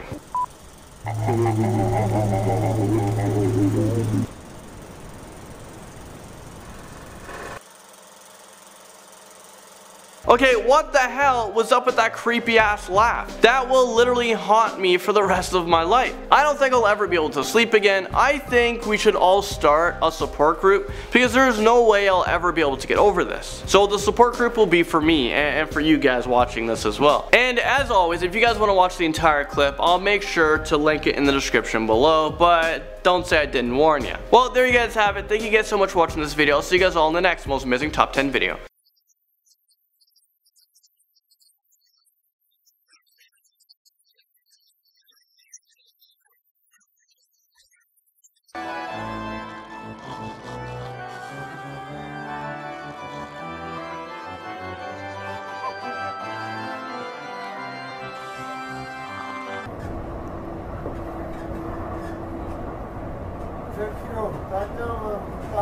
In our number 10 spot, we have the Queen of England. Okay, your girl is British, and being so, us Brits just have a soft spot for the Queen, but apparently the rest of the world doesn't, and everybody seemingly thinks she's a shapeshifter reptilian hybrid. So that was news to me. Not only just the Queen, but a lot of people speculate over the entire royal family being reptilian hybrids. The reason being due to some footage that surfaced online that showcased the Queen being dressed in one of her cute outfits.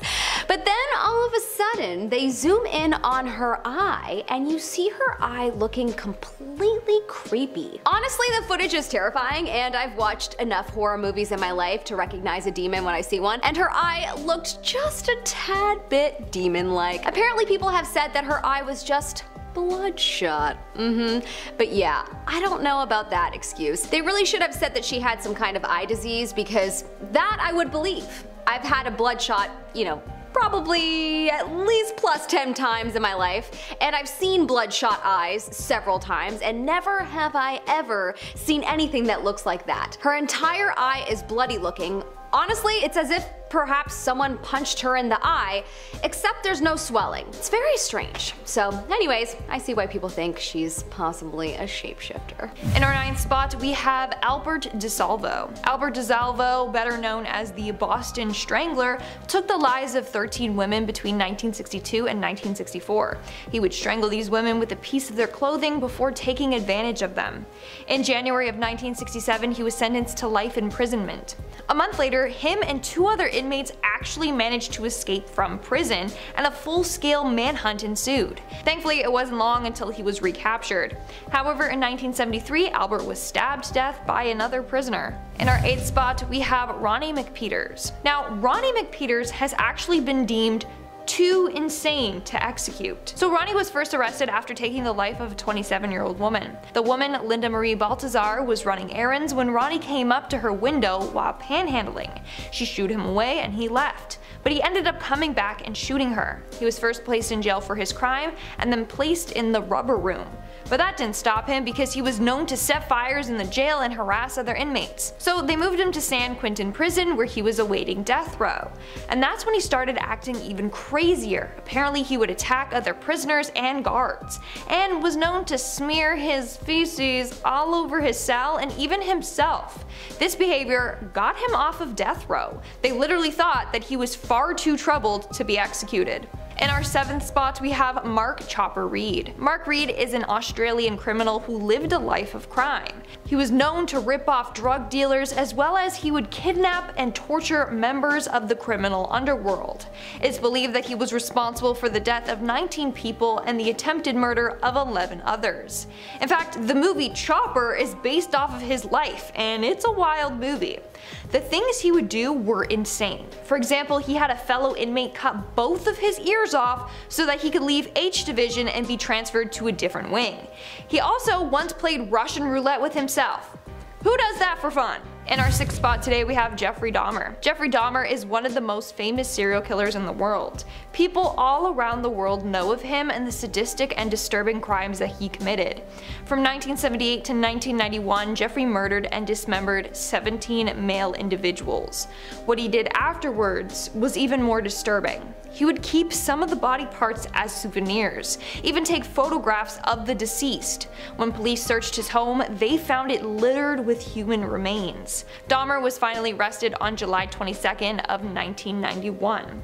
However, while in prison, there were multiple attempts on his life. On November 28, 1994, an inmate, Christopher Scarver, finally succeeded at taking Dahmer's life. His reasoning behind this? Well, apparently Dahmer was known to taunt others in prison. He would do this by making his prison food look like severed limbs to taunt the other people. He would even drizzle ketchup on top of his blood.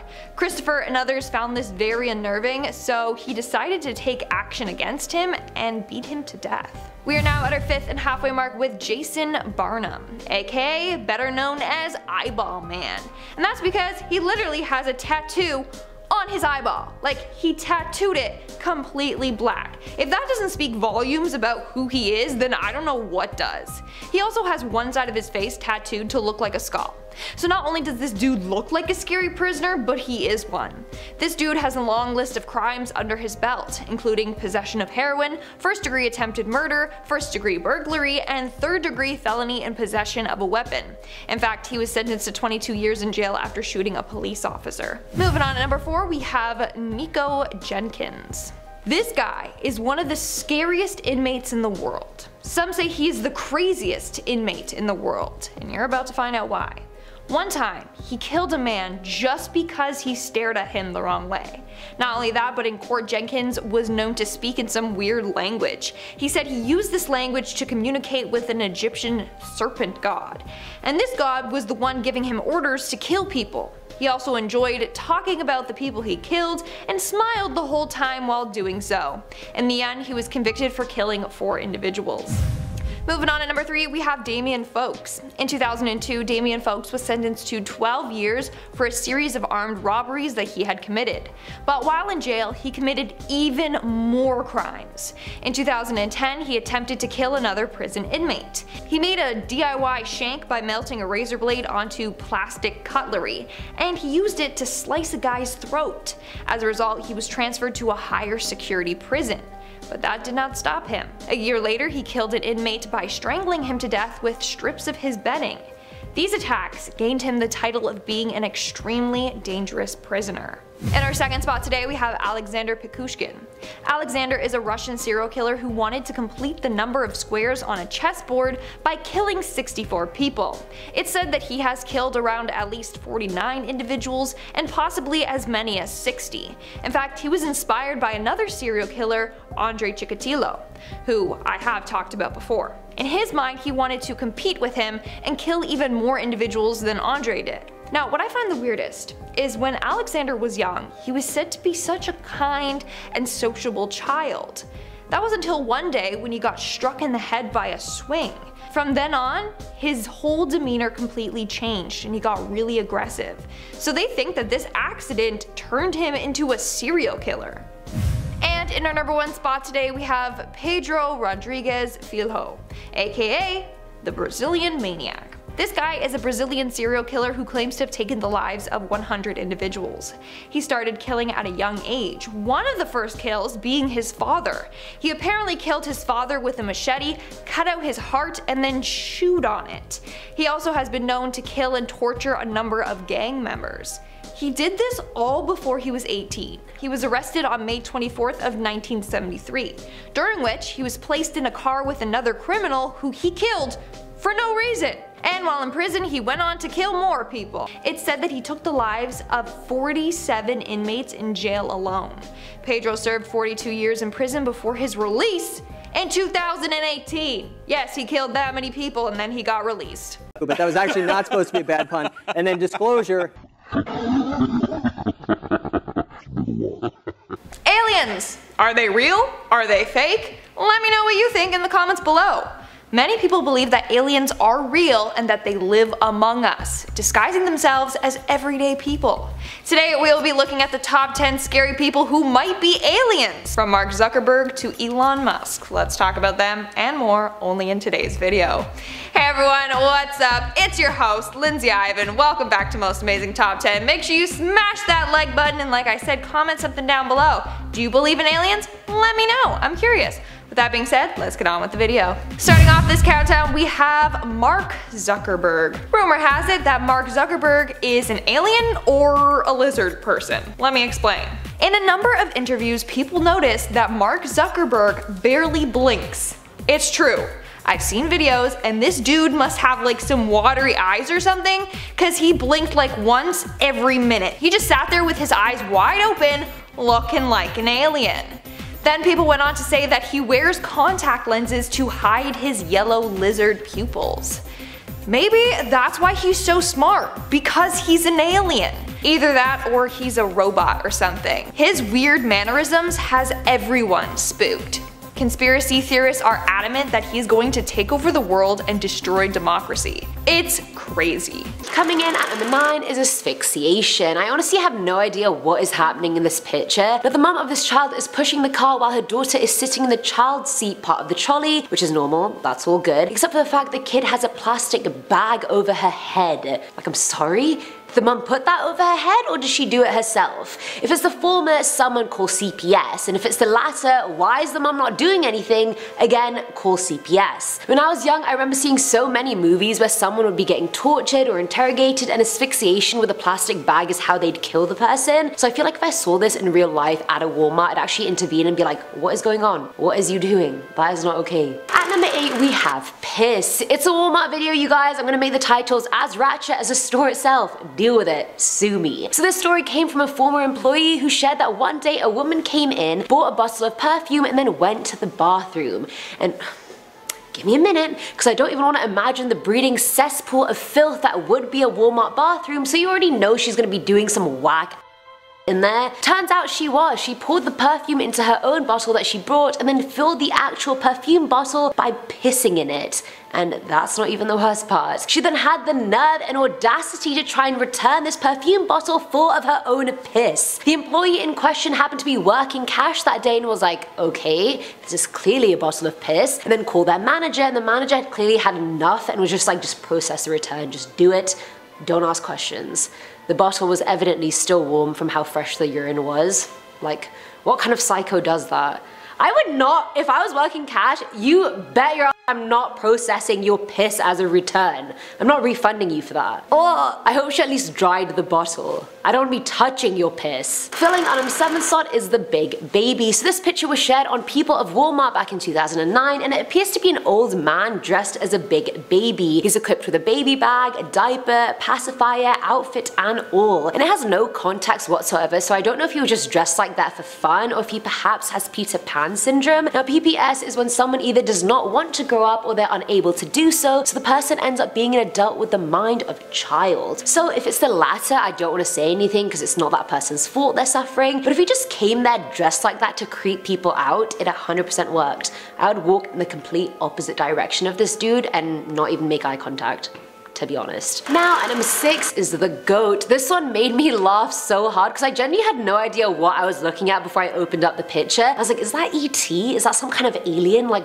what is that creature? Someone just tell me. Anyway, when I opened it up, I realized this woman was carrying a goat in a baby carrier strapped to her back. And what sent me about this one was how the goat's legs are like this around the woman's back and she's wearing a jumper, and I'm like, what is going on here? Like, did the woman never have a kid and so it was just compensating compensating by carrying around this goat. Where's the goat's real mom, and is she in distress because her baby isn't with her? If I saw this, I would legit be on my way straight out of the store like, nah, that's not happening. That's not me. We're not doing that. It was a cute goat though, I'm not gonna lie. Coming in at number 5 is the Walmart killer. This was shared by Reddit user Sonic Underground, who said on their first day working at Walmart, a customer was in the fan aisle, so the user decided to go help him out. You know when you're a first day employee, all bright-eyed and bushy-tailed, not knowing retail will suck your soul out. Either way, the man was holding 2 box fans, not knowing which one to buy, so he proceeds to ask the user. The user then asks him what size he's looking for what room, and so forth, and at the end makes a very sound recommendation. The customer then shouts sucker at the user, slaps the recommended fan out of their hand, and then runs to the cashier with the other one. I feel like clearly no one cares about this employee's opinion. Dumbfounded, the user was like, what the hell just happened to me? And their co-workers joined the user in the aisle laughing, saying that that customer was a regular and he was insane, and also convinced Walmart was trying to kill him. So to try and beat this company's attempts, he would ask the staff what he should buy and then go against their recommendation because it was clearly booby trapped. That's all I'm gonna say. At number 4 is the girl. Now again, I'm gonna preface this with the fact I don't kink shame anyone.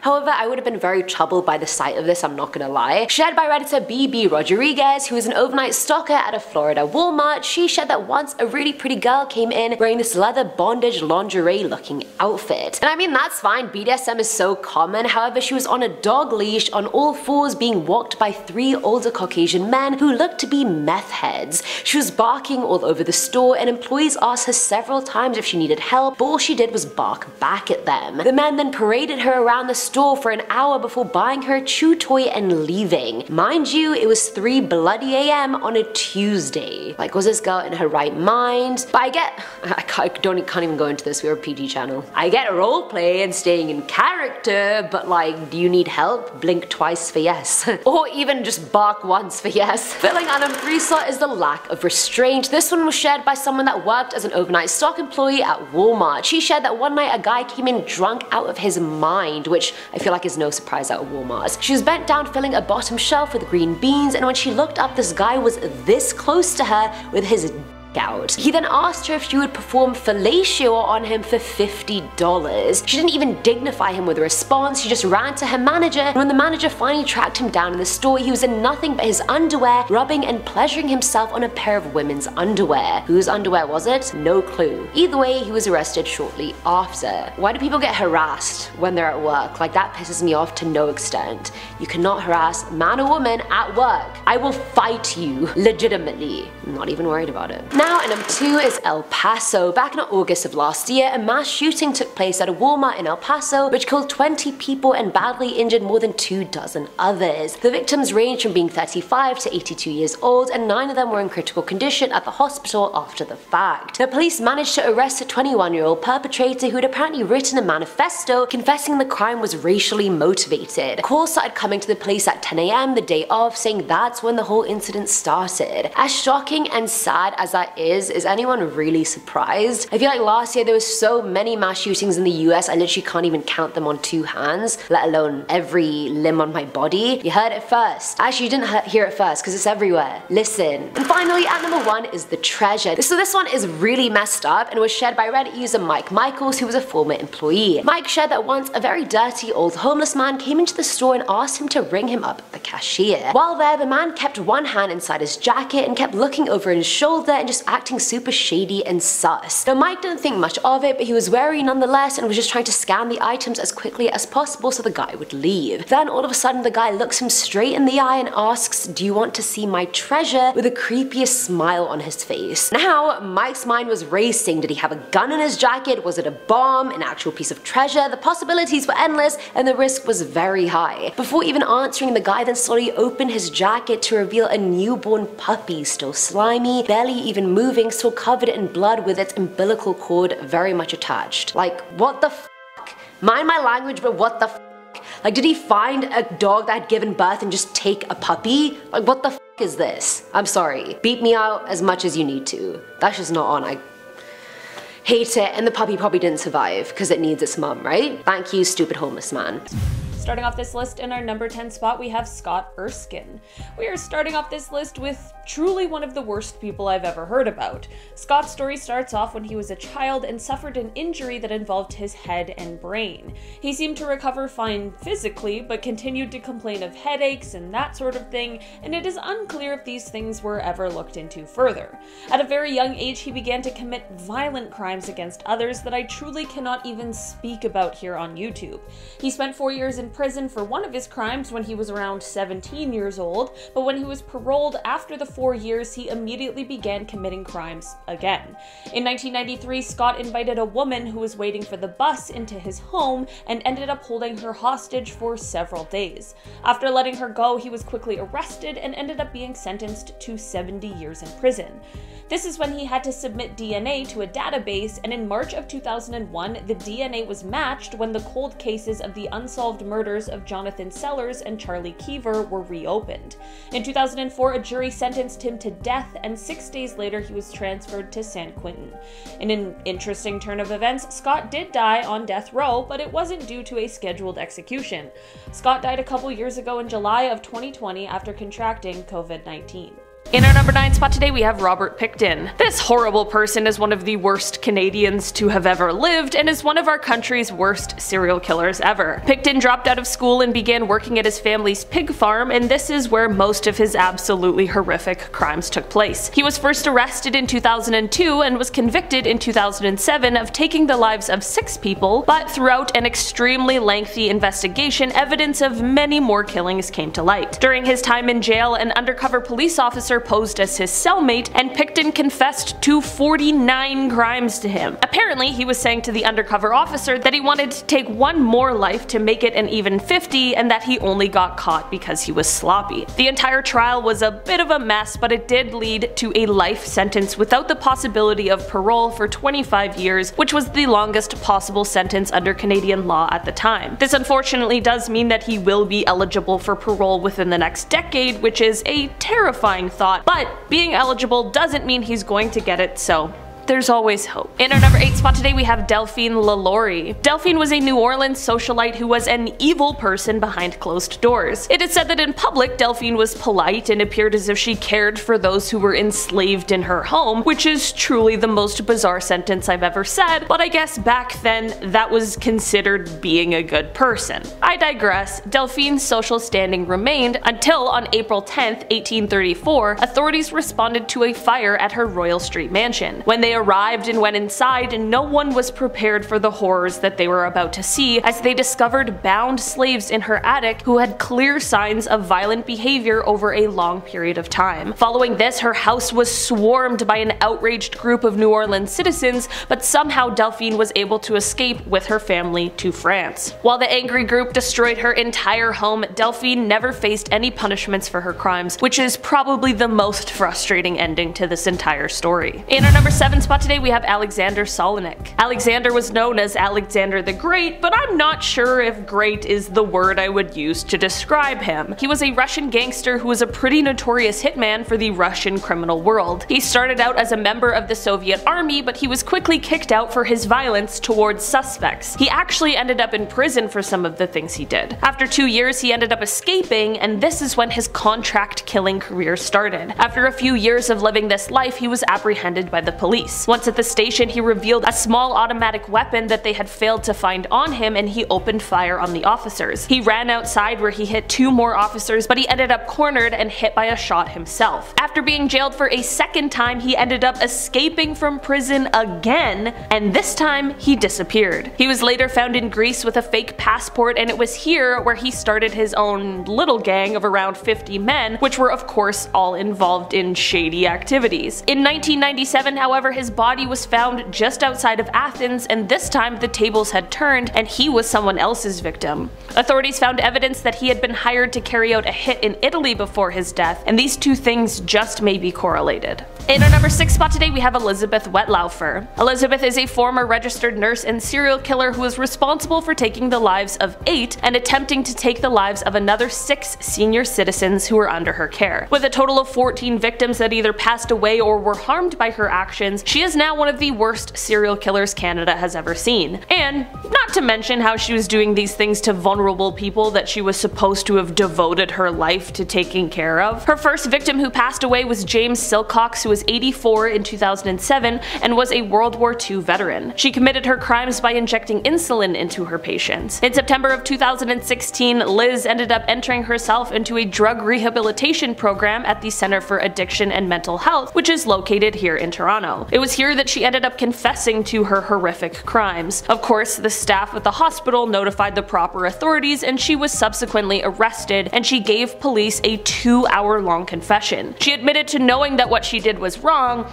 but she said she just had urges she couldn't control. She stated that, quote, God or the devil or whatever wanted me to do it. In the end, she was sentenced to life in prison, but because of the way that the Canadian system works, at some point she will be eligible for parole. In our number 5 spot today, we have Pedro Lopez. Pedro is a man who lived a life committing some of the most horrific crimes I've ever even heard of throughout South America in the 1970s. By the time the 1980s rolled around, he made a mistake during one of his awful crimes, and this led to his arrest. Once in police custody, he began to basically explain his entire life story, and he confessed to an astronomical amount of crimes. People were a little skeptical of just how many crimes he said he committed, but Pedro was able to lead them to a mass grave where they recovered a total of 53 people's remains. Pedro, of course, went to jail, but get this, he was somehow released in 1994. I'm like, great. Just before I was born. Nice. He wasn't sent home straight away and instead was sent to some sort of mental institution for 3 years, but he was also released from there. Okay, so aside from the crimes he committed, are you ready for the worst part? In 2002, he was suspected of being the perpetrator of a new crime, but no one has been able to find him since 1998. Yeah, he disappeared. Awesome. In our number 4 spot today, we have Ilsa Cook. Ilsa is a war criminal who oversaw concentration camps that were run by her husband, Carl Otto Cook. She is well known due to her sadistic and brutal treatment of prisoners, and she became one of the first well-known people that committed these types of crimes to be tried by the US military. It is said that those being held at the camps with distinctive tattoos, Ilsa would take a piece of their skin as souvenirs. When being charged with her crimes, they included things like private enrichment, embezzlement, as well as taking the lives of some prisoners to prevent them from testifying. In the original trial, she was acquitted for lack of evidence, although her husband was sentenced to death by an SS court in Munich. After a few more trials, however, she ended up being sentenced to life in prison, and despite multiple appeal attempts, she was never released. In our number 3 spot today, we have Joseph Stalin. Stalin was a Georgian revolutionary and Soviet political leader who governed the Soviet Union from 1922 until his death in 1953. Despite the fact that he started his time governing the country as part of a collective leadership, by the 1930s he had consolidated all of the power and went on to begin acting as the Soviet Union's dictator. During his reign, Stalin was responsible for the deaths of over 60 million people, 20 million of them being his own. Apparently the math works out to be about 40,000 people per week, which is truly unbelievable. It is worth noting, especially since this list is about people who were born evil, that there were good things that he did at some point or another. I mean, Stalin's forces did start out as an Axis power in World War II, and he did help us out a great deal and helped to bring down you-know-who, but in the end, that good can't eliminate the harm that he did. Also, before he was in power, it is said that as a young man, he was a robber and an assassin. For almost 30 years, he reigned the Soviet Union with terror and violence. I mean, his decisions led to a famine that killed millions of people alone. Also, the lives he took weren't just of enemies. I mean, how could one person have 60 million enemies? He would take the lives of the families of people he liked. He just took too many lives, was too paranoid, and while he was powerful and smart, he was also an absolute monster. This is all perfectly summed up when he said, quote, "One death is a tragedy, a million deaths is simply a statistic." In our number 2 spot today, we have Pol Pot. Pol Pot was the leader of the Cambodian revolutionary group called the Khmer Rouge, and this group, with him at the forefront, went on to try and destroy Cambodian civilization. This wasn't necessarily how the group started out, but once Pol and others who shared his ideas came to lead it, things quickly became dark. He He is likely one of the only people who ordered a mass genocide in his own country. The reasoning behind all of this is because he believed that destroying the civilization was the best way to start a new regime and bring in a new age. He ended up serving as the prime minister from 1976 until 1979, during which his policies led to the deaths of around 2 million people, which is horrifying. That was about 25% of the entire population. He even liked to keep the skulls of those he had killed. I'm just gonna say, it seems as though politics was the mask for someone who just really wanted to kill. There are so many horrific details surrounding him and the things he did, some of which I can't even repeat here on YouTube, and that is exactly how he landed a spot here on today's list. He truly did some horrendous things and in the end went on to live the rest of his life and died of natural causes before he could answer for any of his crimes. In our number 1 spot today we have Heinrich Himmler. Alright, this is one real piece of work who was very active on what we'll call the bad team during World War II, and he is actually one of the people who really helped to create and build the Holocaust. He was the head of the SS and he controlled concentration camps, and you wanna know what he was best known for? His organizational skills and for picking the best subordinates. Yeah,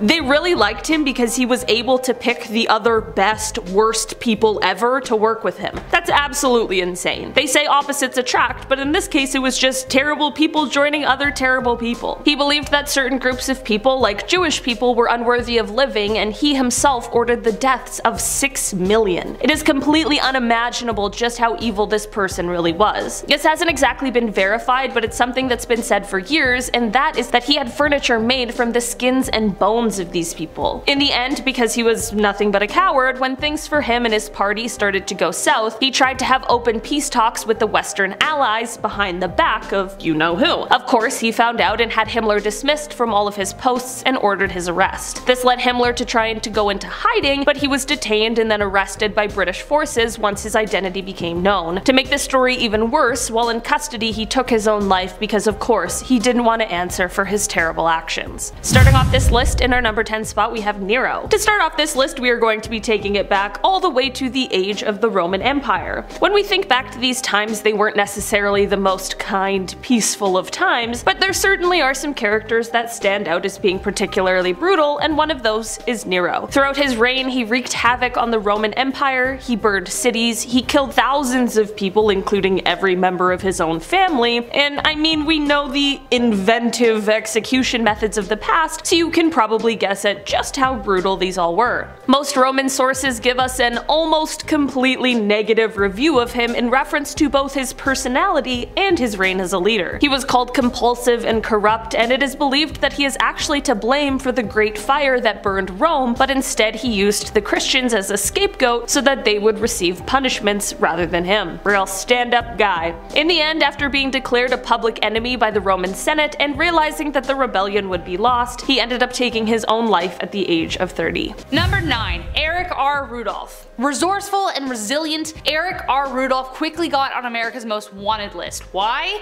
Well, during 1996 to 1998, Erich detonated bombs 4 times in Atlanta and Birmingham, taking the lives of 2 people and injuring thousands. A 5-year manhunt ensued. He was finally caught in May 2003 after he was found rummaging through a dumpster. Later it was revealed how intense his survival skills were. For 5 years, Erich foraged off the lands and survived off of buried barrels of grain and soy. He learned the schedules of when produce was going to be thrown out at grocery stores and stole what he could where it wouldn't be noticed. His motivation behind the was a compilation of radical anti-gay, anti-abortion, and anti-government, the list goes on. He didn't get along with other people, and when he confessed to his crimes he showed no remorse. But when he was taken away to go to prison, authorities report that the man had tears in his eyes, knowing he was utterly defeated. What can I say, man? Your actions brought you to where you are now, so sorry about it.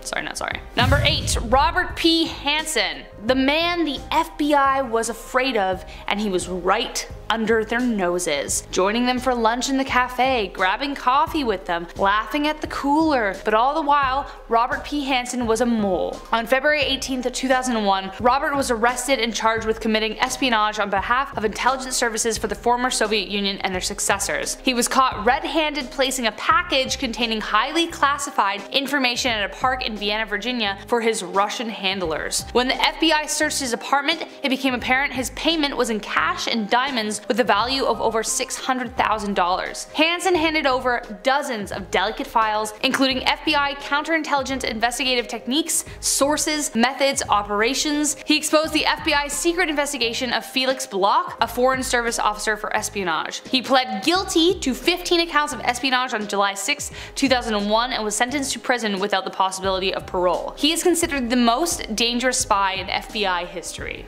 God knows what he said. Number 7. David Carpenter. I know Lisa Rinna from Dancing with the Stars because I love a good foxtrot. Love it. But she's actually more well known for being a desperate housewife. But it turns out that her very own mother was actually David Carpenter's first victim. She knew him from work and he offered to give her a ride home, and he had kids and a wife. Soon he was on top of her, hammer and knife in hand, but thankfully a cop was nearby who suspected something was amiss, so she was saved. David was sentenced to 14 years in prison where he was diagnosed as a sociopath with a very high IQ. He was released after only 9 years and quickly went on to commit more attacks against women. Good call on releasing him, just saying. Like, what? Ugh. I hate that. I hate that. At one time, he was even suspected of being the Zodiac Killer. Instead, he became known as the trailside killer who would prey on women on hiking trails. He took the lives of 10 people, though it's probable that there were more. Just 2 survived, and officers described that he was a kind of Dr. Jekyll, Mr. Hyde kind of behavior. He was super nice, but then he had this insane, psycho, creepy, dark side as well. Number 6. Zacarias Moussaoui. The ADX prison is intended as a holding cell to teach prisoners proper conduct before they are sent to penitentiaries. However, some are so bad that they are never released for fear they might inspire new crimes if allowed to communicate to those outside the walls. Zacharias is one of them. He is currently serving out 6 life sentences for assisting the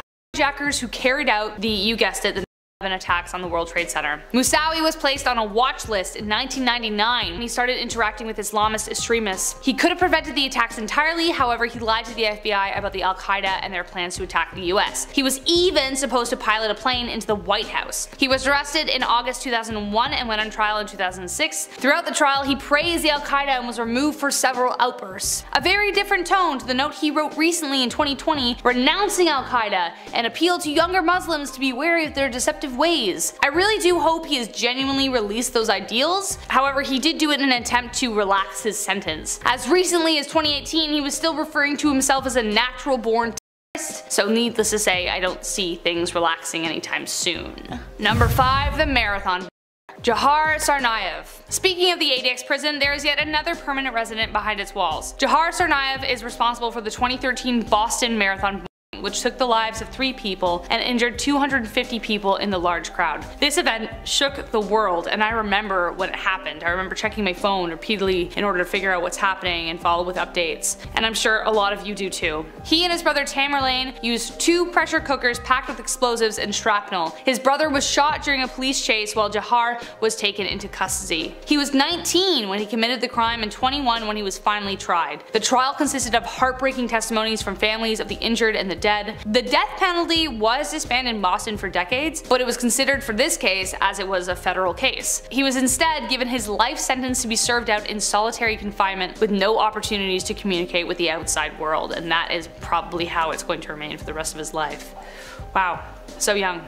Number 4. The Nethari Killers. The Nethari crimes came to light on December 29, 2006 after 8 skeletal remains of young bodies were found in the drain of a house in Nethari, Noida. The owner of the house and the businessman Mohinder Singh Pandher and the domestic help Surinder Kohli were arrested. Soon after they were found, even more bodies turned up. The village had been making noise about the disappearances for a while before anything was done, but now the Nethari Killers remain some of the most horrific people behind bars. Over 16 young people fell victim to kidnapping, vicious bodily violations, and death, which believed to have occurred between 2005 to 2006. Both men have been found guilty and the death penalty is in discussion, though has been delayed. Some believe that there is money involved in the case that may result in an unfair result, but considering the severity of the case, release is not really on the table. I'm not gonna lie, it was hard to get a straight story on this. There's a lot of convoluted details across the articles I could find, so if you have more info you want to share, drop it down below. Number 3, Larry Hoover. This dude is so powerful that he was continuing to run his operation while serving out a 200-year sentence for murder. Larry Hoover was, / is, I suppose, the chairman of the notorious Gangster Disciples gang. He was convicted 2 decades ago of continuing to run his empire behind bars. Hoover, now 70, is serving out 6 life sentences at the Supermax Federal Prison in Florence, Colorado, a facility that holds the worst of the worst.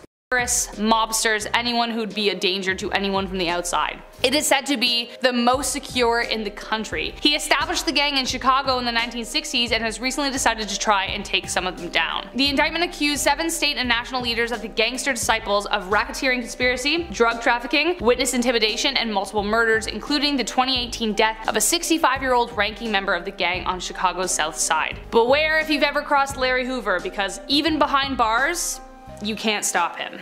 Number 2, James Marcello. I honestly sound like I'm in a 1940s film noir when I was researching this. You'll see why in a second. He is the highest ranking Chicago mob boss in prison, also known as Jimmy the Man Marcello. Now at the age of 76, he filed a petition in June 2020 to have his sentence tossed out. Jimmy was one of 5 top criminals who were convicted of the 2007 Family Secrets racketeering case. He was convicted of taking the lives of Tony the Ant Spilotro and his brother Michael. They were found in a cornfield in June 1986 after being beaten and strangled to death in Jimmy's basement. He was sentenced to life in prison in 2009 and currently resides at the Supermax facility in Colorado, just like Mr. Hoover. Marcello's father was also in the biz, and so was his big brother, Big Mickey. The family had influence. There were crimes that hit the news and crimes no one knows about. Either way, now Jimmy wants out. He's like, come on, give an old guy a break. Not for you, Jimmy. Not for you. And last but not least, Monstrous Maudsley. Whew. When I started reading about this guy, I literally had to step away from my desk. There were some images I just didn't want to read, but here we are. Meet the man so dangerous that he is now kept in a below ground glass box in complete isolation. Not only did he take lives outside of prison, but inside of it, he was the man everyone feared. The point that made me turn away was what he did with a spoon, which dubbed him the nickname of Hannibal the Cannibal. Robert Maudsley has been locked away in a glass box, just like the infamous villain, for over 40 years. He was sentenced to life in prison after taking the lives of 4 people. His crimes were so violent, the cops nicknamed him Blue because that was the color of the first victim. But his crimes did not end behind bars. He brutalized and took the lives of abusers of young victims behind bars in vicious and terrifying ways, just like you would predict people would do in prison. He was so volatile and laissez-faire about it that the only thing the prison thought to do about it was build him his own cage. He is allowed 1 hour of exercise a day. His childhood was riddled with abuse, and he would often take most of it to protect his siblings. This violent childhood, along with his extreme intelligence, resulted in a violent appetite. However, after 40 years of psychiatry, appeals are being made to improve his well-being. Honestly, he did some awful stuff. If there's even a way out of the dark for even the worst and the worst of us, then it should be at least attempted. That's my mentality of it, but man, oof, creepy. Starting off in our number 10 spot, we have Quincy Allen. Quincy Allen is a man who went on a crime spree between July and August of 2002 where he took the lives of 4 people. His crime spree was actually inspired while he was in prison serving time for stealing a vehicle. It was here that a fellow inmate decided to start recruiting others and told him that he could get Quincy a job as a mafia hitman. When Quincy was released, he decided to buy a shotgun so he could start practicing. Man, I really wish he showed this kind of dedication to literally anything else. Quincy started off this horrific crime spree on July 7th, 2002 by attacking a 51-year-old homeless man who was sleeping at the time. Luckily, this man was able to survive the attack. His crimes continued until he was arrested on August 14th, 2002. After his arrest and trial, Quincy received a sentence of death and is still on death row awaiting execution. His sentencing did not deter him from the criminal life, however, as in 2009, Quincy, along with another inmate, planned an attack on a correctional officer at the prison they both reside at. Quincy was intended to be executed on January 8th, 2010, but there was a stay of execution that was accepted, and as of July 26th, 2022, literally just over a month ago, Quincy's death sentence was overturned. In our 9th spot, we have the dating game killer. This dude gets his name because while police were looking for him, he appeared on TV for an episode of The Dating Game in 1978. He did this in the midst of his murder spree. In fact, the dater on the show actually chose him, but when they met afterwards, she said that she got a bad feeling around him and they never actually went on a date, which that was a close call for her. because during his appearance on the show, he had already murdered at least 5 women. His date would have probably been his next victim. This killer would often toy with his victims. He would strangle them until they lost consciousness, then he would revive them, and then repeat this process several times before taking their lives. In the end, he was convicted of murdering 5 women, but police think that his kill count is much higher. In our 8th spot, we have the razor blade. This story comes from a prisoner who was locked away in a Texas prison. The prisoner told the story of a fellow inmate who everyone feared. It was this woman who would violently lash out on her fellow inmates. One time, she even put a razor blade in a bar of soap and would use it to cut up other prisoners. When the guards found them, there was blood everywhere. So yeah, I can see why people fear her. I wouldn't want to get on her bad side, let alone even look at her. Moving on to number 7, we have Ronnie McPeters. One of the scariest inmates in the world is said to be Ronnie McPeters. Ronnie was sent to jail for the murder of a 27-year-old woman in 1984. The woman, Linda Marie Baltazar, was running errands when Ronnie came up to her window panhandling. She shooed him away and he left, but then he ended up coming back, this time armed. He then shot her 5 times. As a result, he was arrested and sent to Fresno jail. But his bad behavior never stopped. While in jail, he would set fires, attack other prisoners, and even sometimes would, smear his feces on the walls and floors and sometimes all over his body. Now, he was actually put on death row for his crimes, but he was deemed, and I quote, too insane to be executed. In our 6th spot, we have Joanna Dennehy. Joanna is a serial killer who in March of 2013 went on a 10-day killing spree. She murdered 3 men, but her goal was to murder 9. She said she wanted to be like the killers Bonnie and Clyde. After killing the men, she would throw their bodies in ditches. In fact, she has the title of one of Britain's most notorious female murderers. While in prison, Joanna has made it a point to prove to other serial killers that she is the best killer among them. We are now at our 5th and halfway mark with The Inmate from Hell. So this story comes from a nurse who worked at a prison. She shared the story of the scariest inmate that she has ever encountered. This inmate would go around biting officers in their arms and shoulders. He would headbutt them as well as even punch them directly in the face.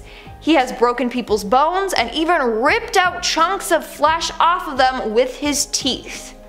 Yeah, that must have been terrifying to see, like what the heck. Moving on to number 4, we have Pascal Payet. Pascal Payet is a French criminal who was sent to jail for committing a murder during a robbery in 1997.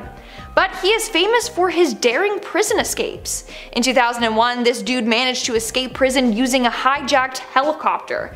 But he didn't perform this stunt just once. No, he escaped twice. So obviously he was caught and then sent back to jail. Then in 2007, he did it again. It only took him 5 minutes. Within that time frame, 4 masked men hijacked a helicopter and took the pilot hostage. They then landed on the roof of the prison and used some device to open the doors and get Pascal out of his cell. Like I said, they were in and out within 5 minutes. 2 days after this escape, an arrest warrant was issued against him. Nowadays, he is never kept at the same prison for more than 6 months, and he is placed in solitary confinement where he is under high surveillance. They don't want him escaping for a 3rd time. In our 3rd spot, we have Damien Folks. Alright folks, let's talk about Damien Folks. See what I did there? Anyways, this guy, don't get me started. So this guy was serving a life in term in jail for armed robbery. While in jail, he attacked a number of prisoners. He strangled killer Colin Hatch with strips of bedding and also slashed the throat of Soham murderer Ian Huntley. And this is what he had to say to that. He said, "I hope I killed him. I've been planning it for weeks." Now, Ian Huntley did survive, but he had a 7-inch wound that just missed his jugular vein. But that's why Damien is considered incredibly dangerous. In our 2nd spot, we have Mark Hobson. Mark Hobson went on a killing spree in North Yorkshire, England in 2004. As a result, he took the lives of 4 people. But he was also involved in a nationwide manhunt, which involved more than 500 police officers and 12 police forces all looking for him. During that time, he was considered Britain's most wanted man. And this is another dude that is not afraid to get violent with others. In September of 2005, he poured a bucket of boiling water over a fellow killer. And on a number of other occasions, he has attacked other prisoners. As a result, he is another prisoner who is kept under close surveillance at all times. And in our number 1 spot today, we have Robert Maudsley. Robert Maudsley has actually been named Britain's most dangerous prisoner. Now you might be wondering, Lindsay, why is that? Well, oh boy, let me tell you. In 1977, Maudsley and his fellow inmates held another prisoner hostage. They tortured him for 9 hours before cracking his head open and killing him. And rumor has it that he even ate some of the prisoner's brain. As a result, he was deemed the real-life Hannibal Lecter. A couple months later, he murdered 2 other inmates, then casually told the prison officer that during the next roll call, he would be too short. As a result, he's actually kept in an isolated glass cell so guards can see what he's up to at all times. They don't want another hostage situation to occur ever again. Kicking off the list at number 10. Ivan the Terrible. If his name didn't already give you a hint here, Ivan the Terrible was not a great lad. He was rather terrible. His Russian nickname translates to more than evil, so I figured who better to kick off this dark list with than this lad. The first Tsar of Russia back in the mid-1500s, okay. He created Russia's secret police. Ivan IV enjoyed harming members of nobility, and he did so in cruel ways. A ray of sunshine appeared in 1564, Ivan the Terrible officially resigned. And then a year later, however, he immediately came back, so yeah. And then he took control of 1/3 of the Muscovite realms. Not a retirement at all. Right back up on that ruling evil horse, I guess. And then in 1581, he took out his heir to the throne, literally like a Game of Thrones villain, so yeah, he's evil to all those around him and his own family. Number 9, Olga of Kiev. This one also feels like it's from Game of Thrones. Not much is known of the Ukrainian royal, but back in 903 AD, her ruling began. And history was never quite the same. Her husband was the soon-to-be Igor, ruler of the Kievan Rus. Come 945, the Drevlians prevailed and took out the king, leaving one Olga in charge. An angry, heartbroken Olga, that is. The Drevlians actually told Olga at this point to marry their own prince. They were adding insult to injury. How rude is that? So Olga said, sure. Yeah, let's do it. Send 20 men to talk about this arranged marriage, and let's do it. Let's get planning. You 20 go wait in the bathhouse, and we'll talk shop soon. So when the men arrived, she then locked the doors on said bathhouse, and then they never left. There's a lot of fire, really bad stuff. And that was just the beginning. Olga then invited 5,000 Drevlians over for a feast. Once everybody drank more than enough, she straight up wed-weddinged her entire company. It was awful. This was the same lady who promoted Christianity in history. She was a literal saint. Historically, we refer to her as a saint. How crazy is that? I mean, you know, war history and stuff, obviously times are different, but like this is dark. To physically do that to that many people is dark. It's all dark. History is dark. Everyone sucks. Number 8, King John of England. We've heard of Richard the Lionheart, but his brother, King John, not a pleasant fellow by any means. He was a pretty brutal king. He turned his back towards his family and friends and, of course, the country. His reign began in 1299, and by the time it ended in 1216, the country was screwed. It was pretty much bankrupt at that point. And that was the least of your concerns, though, if you knew King John personally. He had 12 illegitimate children, but afterwards he had all of their relatives and family taken out, just eliminated, just like that. If you looked at him the wrong way, you're going to jail. King John loved imprisoning people. He was so bad as a ruler that Robin Hood was actually inspired from his days of ruling. Yeah, we created myths to combat this maniacal ruler. He declared war against France. He stole from the church. He then ordered all clergy to leave. And in horrible historical fashion, Jewish people were also horribly singled out, and they had all their belongings stolen, and then they were then imprisoned, or worse, brutally punished. All for nothing. All because this clown was born. Number 7, Commodus. We mentioned Nero and Caligula in part 1, so why not dip our toes back in the ancient Roman waters again? Specifically 180 AD. Commodus wasn't exactly the most evil per se, but he didn't pay attention while he was in the driver's seat.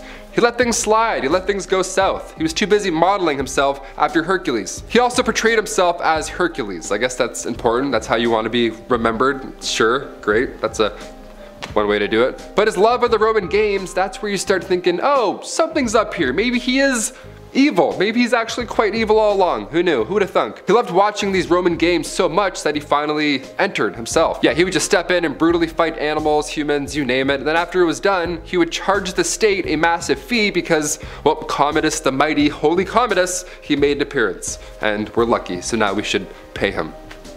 Okay, pal. He was so focused on how he wanted to be remembered in history that in 192 AD, he renamed Rome after himself.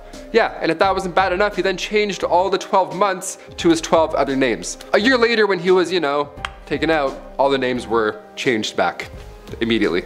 So he has no idea.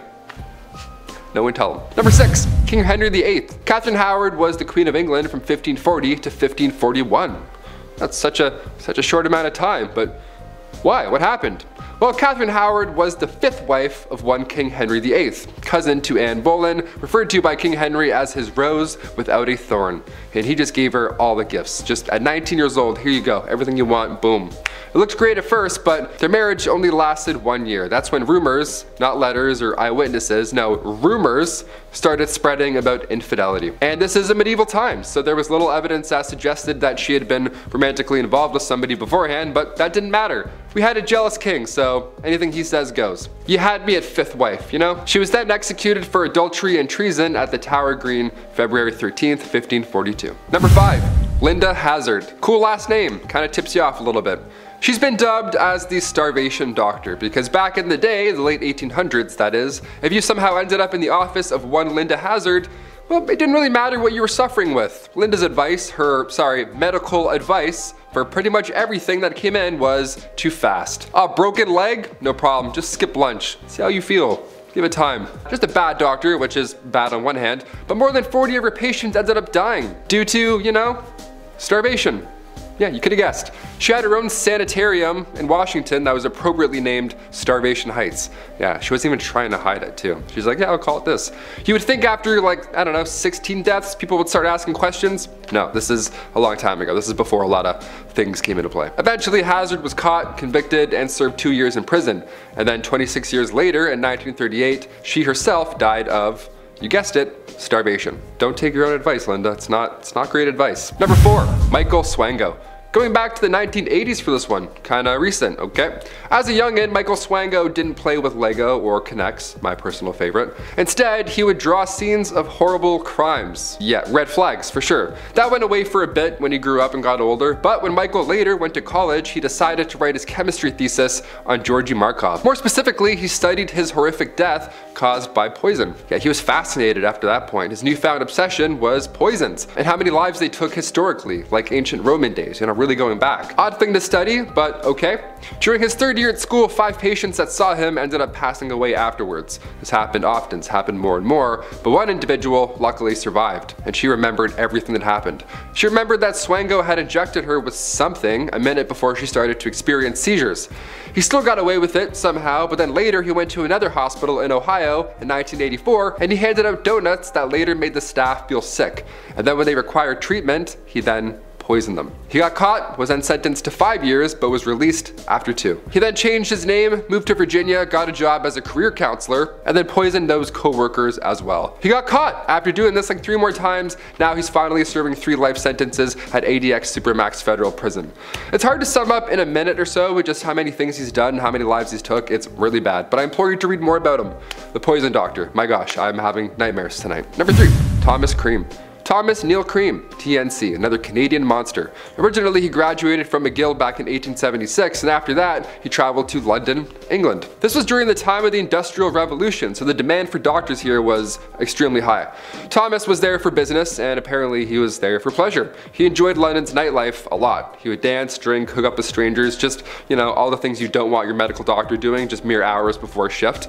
But on November 15th, 1892, there were thousands gathered outside the Newgate prison walls, eagerly awaiting the execution of one Dr. Thomas Cream. Well, now he's referred to as the Lambeth Poisoner. If you had the misfortune of seeing this doctor as well, odds are he too would have tried to poison you. Just because.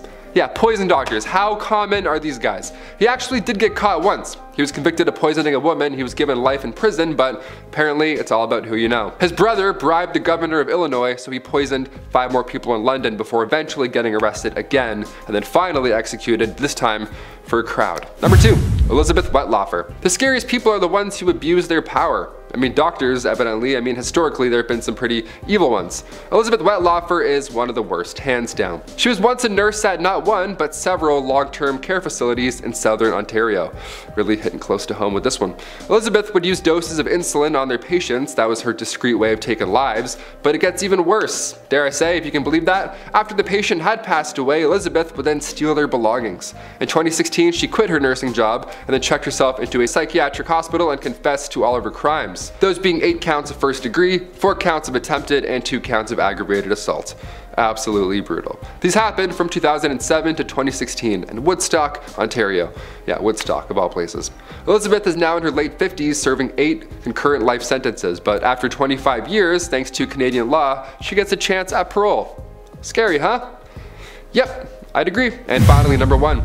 Queen Isabella of Spain. Look, we got pretty dark on this list, so we'll peel back the layers of unholiness for our last one here. We'll go to the 15th century. We'll go to Queen Isabella of Spain. She once ruled with King Ferdinand II for a while. She ruled from 1451 to 1504. While in power, she forced Catholicism upon all. Yeah, if you were Jewish, you had to attend the Spanish court and then convert, and if not, the Queen tossed you out. Horrible stuff. Recently, however, there have been a few calls to have her monuments removed from Canadian parks. At McDonald Park, for example, a monument has been up since 1958, and it's to honor the Queen's role in Columbus's arrival to the Americas. There's even a street named right after her, right across from the monument. Locals want all of it removed and or changed because, you know, they're not fans of genocide.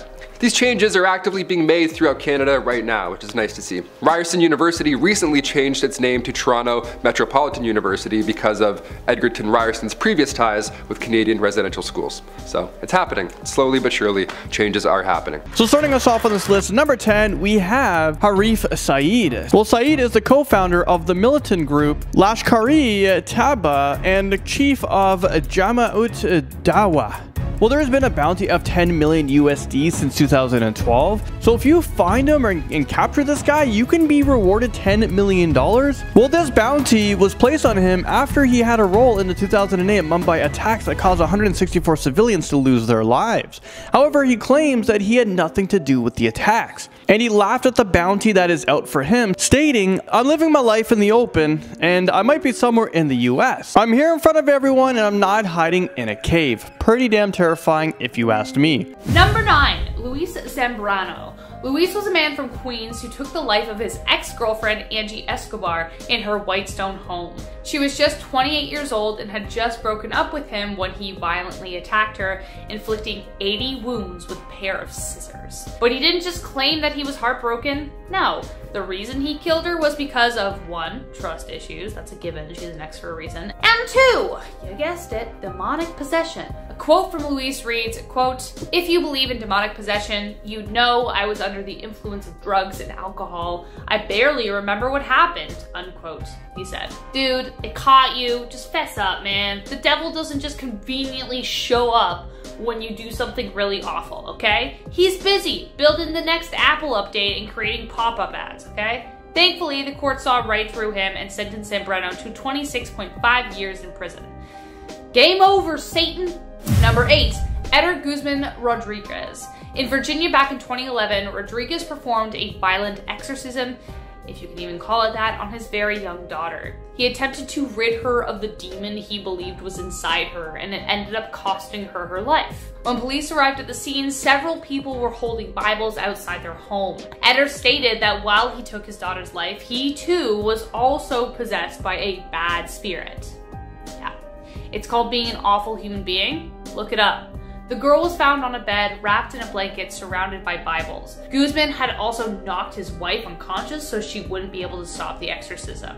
To this day, he stands by his claim while also admitting to the crime. Guzman was sentenced to 20 years and 11 months in prison. Number 7, Dennis Rader, the BTK killer. Man, I hate how this guy is on every list, but here he is again. An interview was released that Rader believed it was a demon that pushed him to take the lives of those 10 people. By now, if you follow our channel or are a true crime fan, you know what BTK stands for. And if you don't, Google it because YouTube won't let me say it. Radar was a very religious man and was a leader in his community, but despite his connection to godliness, Radar confessed that he believes a demon entered him when he was a young boy. How convenient, as that's when he started to notice his dark side. He told Larry Hatberg during an interview, and I quote, "How could a guy like me, a church member, raise a family, go out and do those sorts of things?" he said. Quote, "I personally think, and I know it's not very Christian, but I actually think it's a demon that's within me." Unquote. Or you're just an awful human being saying it together. That's great. Let's move on. Number 6, David Berkowitz, the son of Sam. The son of Sam terrorized NYC for a period in the 1970s and was finally caught in 1977. He would carry out what appeared to be random shootings, claiming 6 lives, wounding 7 more with a .44 caliber revolver. David frequented lovers' lanes, and women even went to salons to rid themselves of brown hair so they wouldn't be targets because they thought that was his thing. Alongside the crimes, postal worker turned shooter blamed his actions on his neighbor's dog, who he said was actually possessed by a 6,000-year-old demon. Apparently his name was Harvey, and Berkowitz was simply following his instructions. Number 5, Pazuzu Algarid. Now this one is a little freaky because one of the people who lived in the same building as Pazuzu swore he was possessed. The name Pazuzu is actually the name of the demon mentioned in the film The Exorcist. Pazuzu was arrested after authorities discovered a dead body in his backyard, along with another that he helped his wife bury a year prior. If there's anyone on this list that could actually have been possessed, then it might have been this guy. Maybe number 1. He was a satanic fanatic and even went so far as to fork his own tongue and saw his teeth razor sharp. Ugh. An anonymous quote from the man who lived with Pazuzu said, quote, "It was very serpentine and his eyes would kind of get a little like glazy, like almost not there, like the inner part of him would kind of phase away. You could tell when his demons needed something from him because they took over." Unquote. Ugh. Also important to note that the house that he lived in was so gross, it was deemed unsafe for human life. There was filth, human and not everywhere, demonic and evil symbols on the walls. Ugh, yeah, not a place you'd want to find yourself, especially since the man who lived there might have been the demon Pazuzu himself. Number 4, Michael Taylor. I swear there was something about the 70s that just like bred crazy wacko serial killers. Like, anyone else feel that way? Were they just there all along and we finally started to notice? I don't know, but we have yet another serial killer on our list who also claimed possession. Even before he violently took his wife's life, Taylor suspected that he was possessed by a demonic spirit. He was a simple butcher living in Ossett, England, who was suddenly overcome by a darkness he couldn't explain. He underwent an overnight exorcism performed on him on October 5th, 6th in 1974, and though it reportedly worked, some of the demons, yes, plural, kept hanging on. According to someone involved, they invoked and cast out at least 40 demons, though 3 remained. They were pretty bad. After he returned home, he viciously took the life of his wife, removing her eyes and tongue, most of her skin from her face, and took their pet's life as well. When police found Taylor, he was standing in the street covered in blood, yelling, quote, "It is the blood of Satan," unquote. I don't know what to believe about that one. Demonic possession doesn't seem like an afterthought here, whereas it does with the other ones, so what do you think, guys? Number 3, Deborah and Adolfo Gomez. Okay, whether for 5 minutes or 10 years, we all believed at some point that the prophecy about 2012 being the end of the world was true. But it appears no one believed as hard as Deborah and Adolfo Gomez, who were not only convinced that 2012 was the end of the world, but that their house was possessed by a demon. Yeah. The couple was arrested after restraining their children with duct tape in their SUV because they also were demon possessed. Apparently they would often cover their eyes and mouths with duct tape in order to keep the demons out. Oh my god. When police finally caught up with them in Lawrence, Kansas, they also discovered that Adolfo hadn't slept for 9 days. How that happened, we don't know, but it may explain why he thought he was possessed. Sleep deprivation can cause some serious harm. The longest anyone has ever gone without it, I think, was 11 days. And after just 4 or 5 days of no sleep, people start to hallucinate, so maybe that's the reason. Number 2, Aljar Schwartz. In 2013, Aljar Schwartz from South Africa claimed he had become possessed by vague satanic attacks. Of course. He wouldn't be on this list if he didn't. This was verified by Reverend Cecil Begbie and confirmed that this was the cause for Schwartz's crime. He strangled and then beheaded his victim in an abandoned school in October of that year.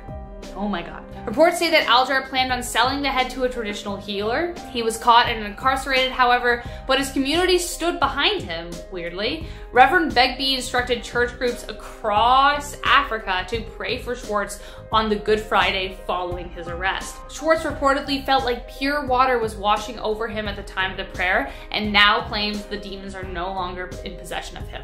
This, however, will not mitigate his sentence. And lastly, number 1, Arne Cheyenne Johnson. Johnson sparked controversy far and wide in a case that became known as the Devil Made Me Do It case. In 1981, 19-year-old Arne Cheyenne Johnson was arguing with Alan Bono over Johnson's girlfriend when Arne stabbed Bono to death. When authorities arrived, you can guess what Johnson said. "The devil made me do it." Hence the title of the case. So you'd expect the officer to be like, yeah, whatever buddy, keep on walking, but no. There is a reason this case is in our number 1 spot. Every paranormal investigator worth their salt, including the beloved Ed and Lorraine Warren, flocked to Connecticut to interview him. But the Warrens were there to defend him because they already knew him. The Warrens told police that in July 1980, Johnson had participated in at least 3 exorcisms involving his girlfriend's 11-year-old brother David. He reportedly was host of 43 demons. The Warrens stated that at the time of the exorcism, and I quote, "Johnson leaped up and cried to the demon, 'Come into me, I'll fight you, come into me.' From that time on, he was possessed." Unquote. The Paranormal Society was split in 2, but Johnson's team was committed.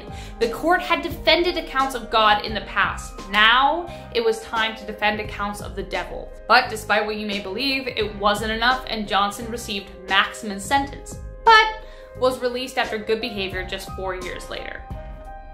I love how this list started as Rachel complaining about the Crucible and then went from the totally unbelievable to the absolutely unexplainable. Like, ugh. Starting off in our number 10 spot, we have Jacek Jaworek. This is a man who's on the run because of the horrible crimes he committed in July of last year. He took the lives of 3 people who were a part of his own family. One of the family members was able to escape this horrific nightmare and was able to make it safely to the neighbor's house where they could call the authorities for help. Since these horrific crimes, he has gone missing and no one is sure of his whereabouts. Right now it is speculated that he likely escaped from Poland where the crimes took place, but his exact whereabouts remain quite the mystery. In our number 9 spot today, we have the River City Ripper. One of the most terrifying things that exists are serial killers who are still on the loose, especially when you find out that they've been recently active. This serial killer is wanted in connection to 4 different incidents that occurred in Little Rock, Arkansas, 3 of which were fatal. These horrific crimes took place between August of 2020 and April of 2021,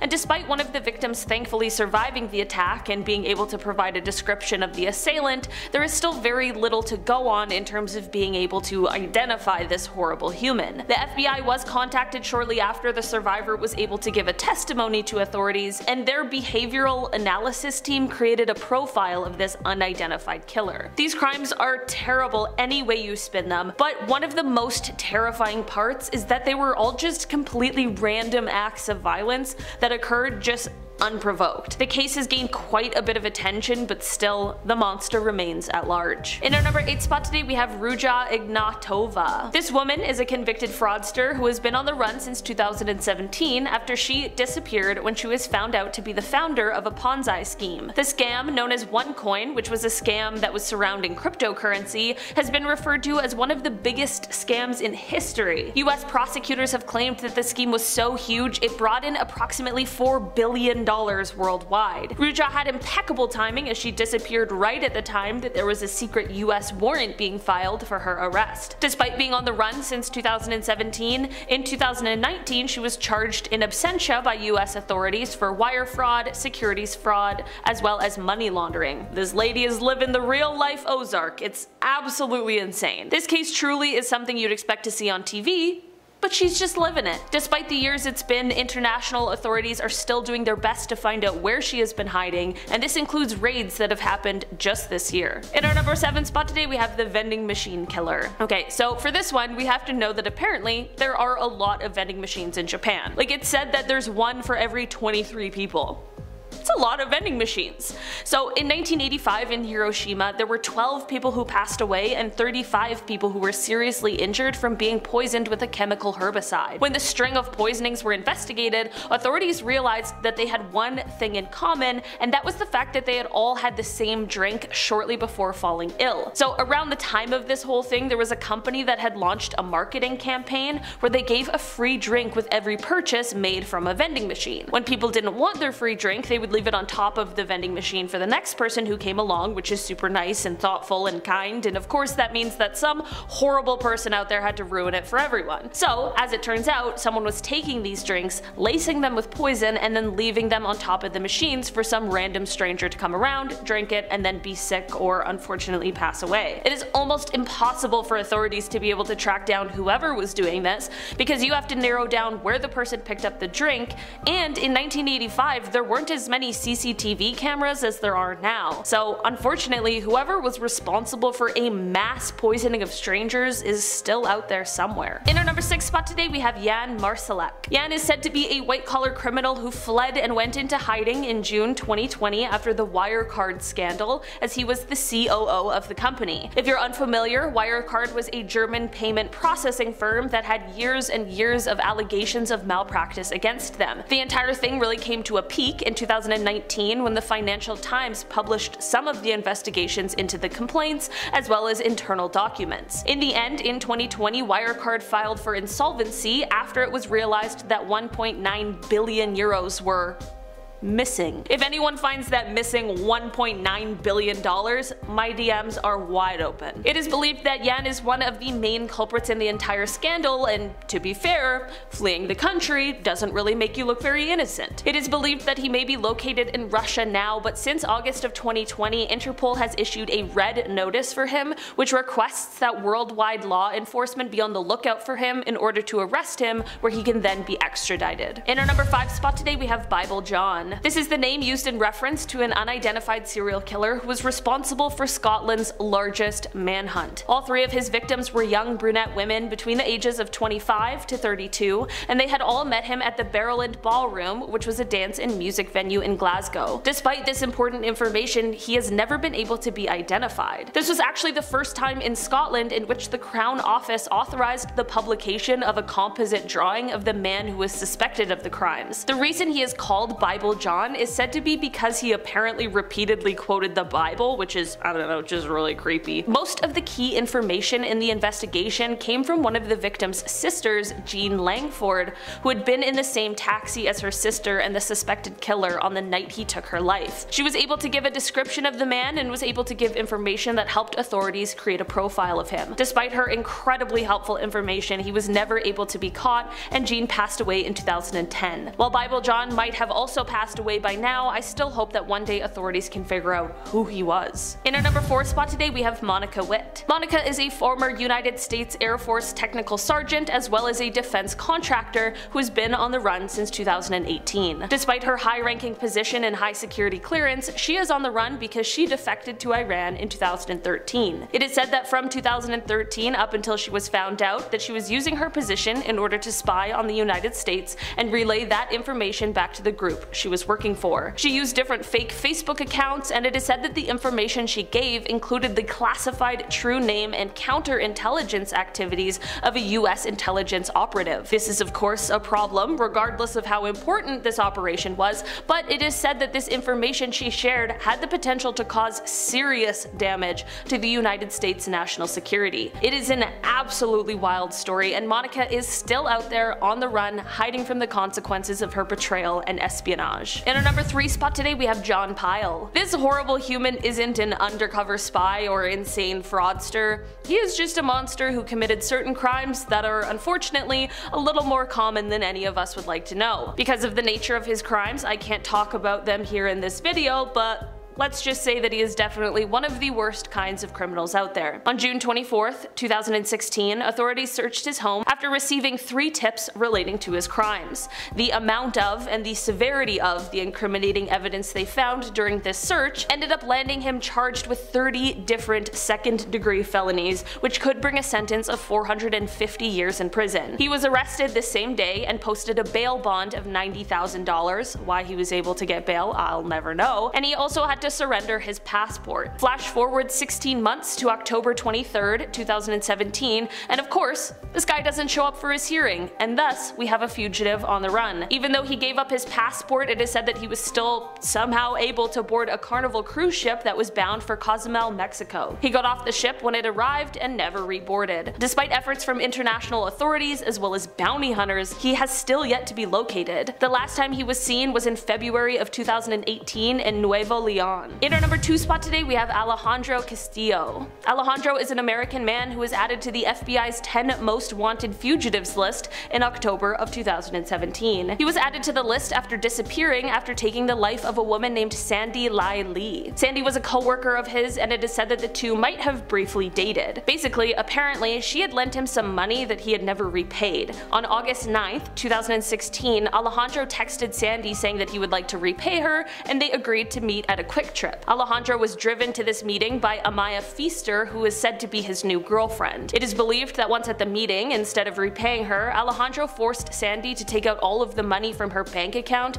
which is said to have been about $1,000. After this, the pair drove Sandy to a wooded area where it is said that he then took her life. After this, the pair fled the scene of the crime and drove from North Carolina to Phoenix, Arizona. They then ended up fleeing into Mexico from there. While Amaya turned herself into authorities on October 20th, 2016, Alejandro remains at large and on the run. Despite the years it's been, I hope that one day he is found so he can be brought to justice for this horrible, senseless crime. In our number 1 spot today, we have Bhadrash Kumar Patel. This is a man who, in 2015, was in the United States in Hanover, Maryland, with his wife Palak. It is said that the pair were traveling to visit relatives and that they had both taken a job at a local Dunkin' Donuts that was owned by one of their family members. It was at this location that on April 12th, 2015, it is said that he took the life of his wife. Surveillance footage shows the two of them walking together in the kitchen around 9:30 p.m. that day before they disappear out of view behind some racks that were in the kitchen. Shortly after this, he reappears alone, turns the oven off, and leaves. Authorities believe that this all may have been over an argument where one of the couple wanted to return to India while the other wanted to stay in the United States. After customers of the store began getting worried when no one came to take their order, they thankfully decided to approach a nearby police officer. The officer went to investigate, and that is when he sadly found her body. The last sighting of him was on April 13th at around 10 a.m. at Newark Penn Station in New Jersey. He had taken a hotel shuttle there and has never been seen since. There is currently a $100,000 reward for information that leads to his whereabouts. It truly is an unimaginable horror, and I hope that this monster is one day brought to justice. Number 10, Memnon. We're kicking this list off with one of the greatest warriors ever. Memnon was said to be an immortal warrior from Greek mythology, who was one of the best warriors in the land, second only to the great Achilles. He's an Ethiopian king and really the most prevalent African figure in all of Greek mythos. It's said that he was killed by the only man who was a better warrior than him, Achilles, who might have also been immortal. Maybe it was like South Park rules. It takes an immortal to kill an immortal. Number 9, Caligula. Of course we have to include Caligula on a list of evil lads. We've got to go back to ancient Rome for this one, returning the clocks back to 12 AD. The Roman Emperor Nero was already making headlines at this point. He was cruel as well, we'll talk about him later on.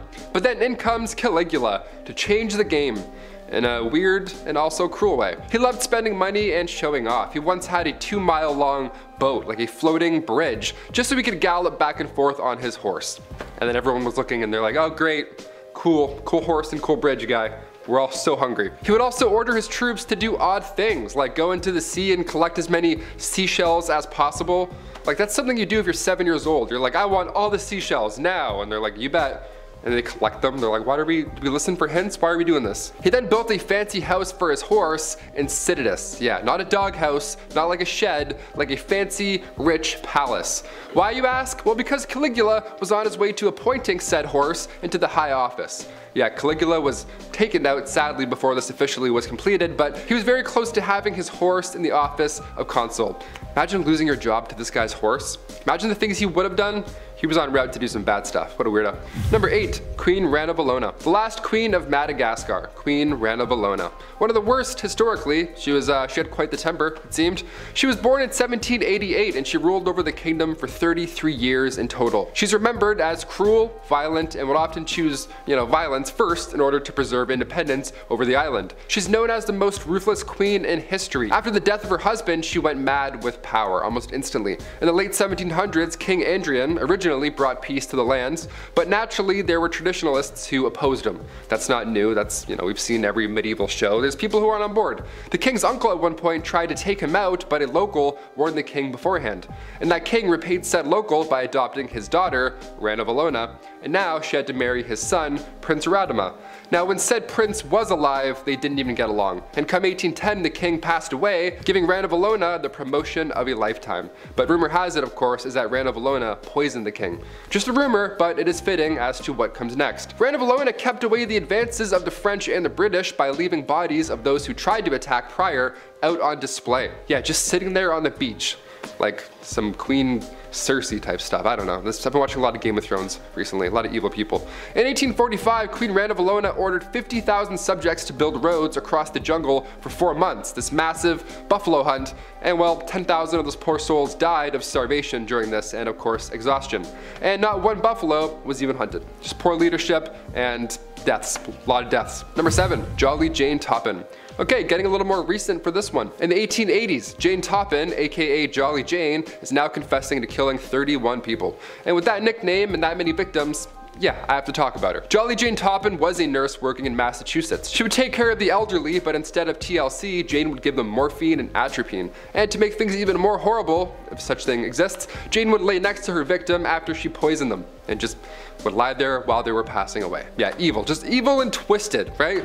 Just the worst thing ever. She managed to take the souls of 31 patients, but those numbers potentially reached the hundreds. She eventually and thankfully got caught and spent the remainder of her days lying alone in an asylum. Yeah, these killings began when she was younger after a boyfriend dumped her. That was the start of her mental decline, apparently. Number 6, George Chapman. Going back to the late 1800s again for this guy. He began his career as a Polish doctor, but in 1888, he moved to London, and that's when things got a little dicey. Once he arrived in London, Chapman sought out 4 mistresses. Not 3, not 2, 4, despite already being married beforehand, which you probably could have predicted. George was a doctor, he was a cheater, and you could have guessed it by the title of this list, he was also a killer. He poisoned all 4 of those mistresses with arsenic. Chapman was also thankfully caught and later was executed for these horrible crimes in 1903. This guy was so bad they actually thought perhaps this was Jack the Ripper, but that's been proven otherwise. Isn't that crazy? Like, oh, we thought you were this horrible person, but you're just your own unique horrible person. Nice. Now there's 2 of you. Horrible. Number 5, Anna Ivanova. Anna Ivanova, the cruel ice princess, aka the Empress of Russia back in 1730 to 1740. Where to begin? Okay, first of all, when you think ice princess, you want to put a magical spin on it, right? Because that's all we know. Well, this was Russia in the 1700s. This was not a magical fun time. Not a Disney princess, that's for sure. To celebrate their victory over the Ottoman Empire, Anna Ivanova gave the order to build an ice house, an ice palace, rather, to celebrate the marriage of one of her maids and a prince. Sounds joyous almost, magical one would say. Thing is, these guys didn't know each other prior to getting married, so that was weird as is, right? Can't forget that detail. They were complete strangers, but then they were forced to marry each other in a freezing cold palace literally made of ice in the dead of night. They had to ride an elephant as well as a newlywed couple. Poor elephant. And all the guests, they were also forced to dress up like clowns for this entire party. So even if you weren't getting married, you were forced to be humiliated still. All in the name of said ice queen. Yeah, a little different than Frozen, I'd say. A little tiny bit different than Frozen. This Anna is not great. Number 4, Nero.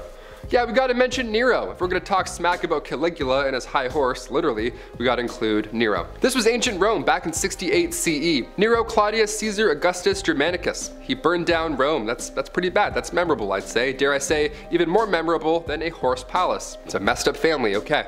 Nero was heir of the Emperor Claudius, the 5th Roman Emperor. He wiped out his entire family in horrible, different, unique ways, dare I say. And historically, it's believed that Nero lit the fire that burned down Rome. But he made it look like the Christians did it. Once all was lost in the empire, Nero took his own life.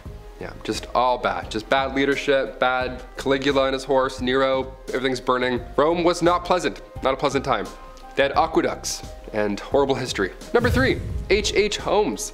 His fascination with medicine began at a young age. He used to perform fictional surgeries on his stuffed animals, always a red flag, awesome. H.H. went on to medical school, and shortly after finishing, he began killing people in order to steal their property. He then built himself this massive, terrifying custom house that he had to build to include things like secret passages, trapdoors, soundproof rooms, doors that locked from the outside with like gas jets on the inside. He even had a kiln to cremate his bodies. Is he the devil? I would say worse than the devil. I'd rather make a deal with the devil than meet H.H. Holmes any day, literally. Holmes gets close with women in order to take control of their finances and then later kill them, but he would also require his employees to fill out life insurance policies that named him as a beneficiary. Some of the bodies he even ended up selling to medical schools. How gross is that? Eventually, he was found out, nice, he was caught, and then sentenced, of course, to death. Not nearly enough times. It isn't exactly known how many victims he had, but it's thought to be somewhere over 200. Number 2, Elizabeth Bathory. The Hungarian noblewoman was everything but. Yeah, back in the late 16th century and even in the early 17th century, Elizabeth would meet young peasants and ask them to come work at her castle, right? This is a good day for peasants. She promised them a high-paying job as a servant. That's a way better deal than being broke outside of the castle, so many times, if not all the time, these poor folk would come back with her. When they arrived to the castle, that's when things would change. That's when the tone would kind of shift. She would then brutally harm them. She would trap them, torture them, really just all the worst of the worst. And then finally, once she was bored or ready for the next house guest to arrive, she would finish them off. The number of fatalities here is somewhere around 80 peasants, but historically that number has also gone up to 600 in some accounts. So 80 to 600.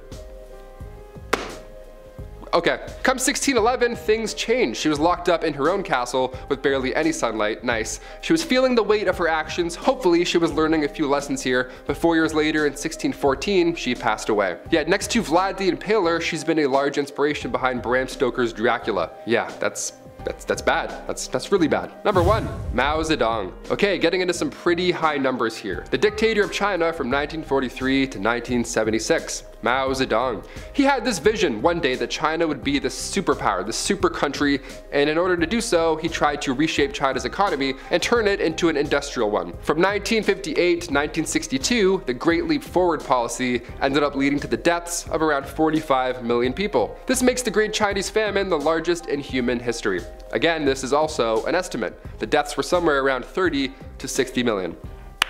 That feels like a number 1 to me. I don't know, I'd say that's a number 1. Can't really rate evil and bad, but definitely can't put that at number 8, can we? Starting off this countdown, we have the Hitchhiker's Killer. The Hitchhiker's Killer is the name given to serial killer Donald Henry Gaskins. He started his killings in 1969, where he would pick up hitchhikers to later kill them. It's believed that he killed more than a dozen people. But even before he went on this killing spree, Gaskins had a history of sick crimes. Finally, on November 14th of 1975, Gaskins was arrested after a man witnessed him killing 2 men and called the police. He was later sentenced to death, but this sentence turned into life imprisonment without any possibility of parole. However, his killings did not stop while behind bars. While in prison, he became the only man to have ever killed an inmate on death row. In our 9th spot today, we have Glenn Stark Chambers. In January of 1975, Glenn Stark Chambers got into a heated dispute with his girlfriend, Connie Weeks. It ended with him taking her life.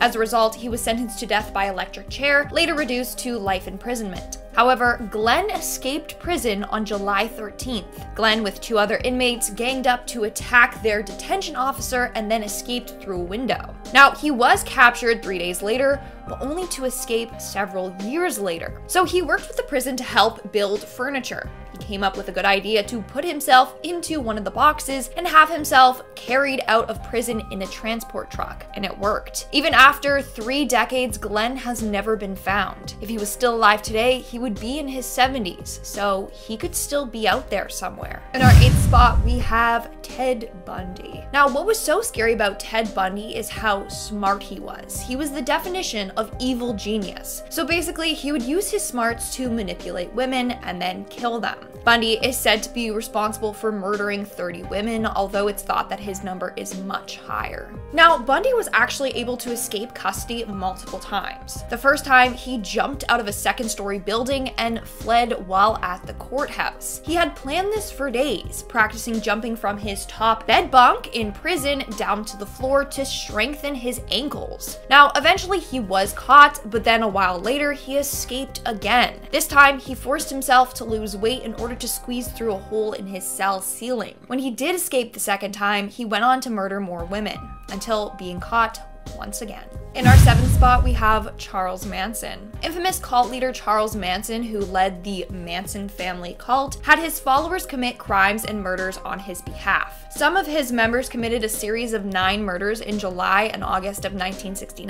In 1971, Manson was convicted of first-degree murder and conspiracy to commit murder for the deaths of 7 people, including film actress Sharon Tate. What's scary about Manson is that he was also an evil genius. If you've ever seen his interviews, he acts quite wild and strange. People think that he's out of his mind. At one point, he was diagnosed with schizophrenia and paranoid delusion disorder, but some people think that he was just too smart for his own good and he was just faking all of this. In 1971, Manson received the death sentence, but a year later, the government got rid of capital punishment, so his sentence was changed to life in prison instead. In our 6th spot, we have Ian Brady and Myra Hindley. Between 1963 and 1965, Ian Brady and Myra Hindley worked together to torture, take advantage of, and kill a number of young individuals. What they did was incredibly messed up, and it'll make your stomach churn. Now, these two were actually given the name the Moors Murderers because after taking the lives of their victims, they would bury their bodies on the moors outside of Manchester. Both individuals were sentenced to life in prison for their crimes. Ian was actually placed in solitary confinement, whereas Myra died in prison in 2002. We are now at our 5th and halfway mark with Lester Eubanks. In 1965, Lester was convicted of taking the life of Mary Ellen Diener. As a result, he was given the death penalty, which later got changed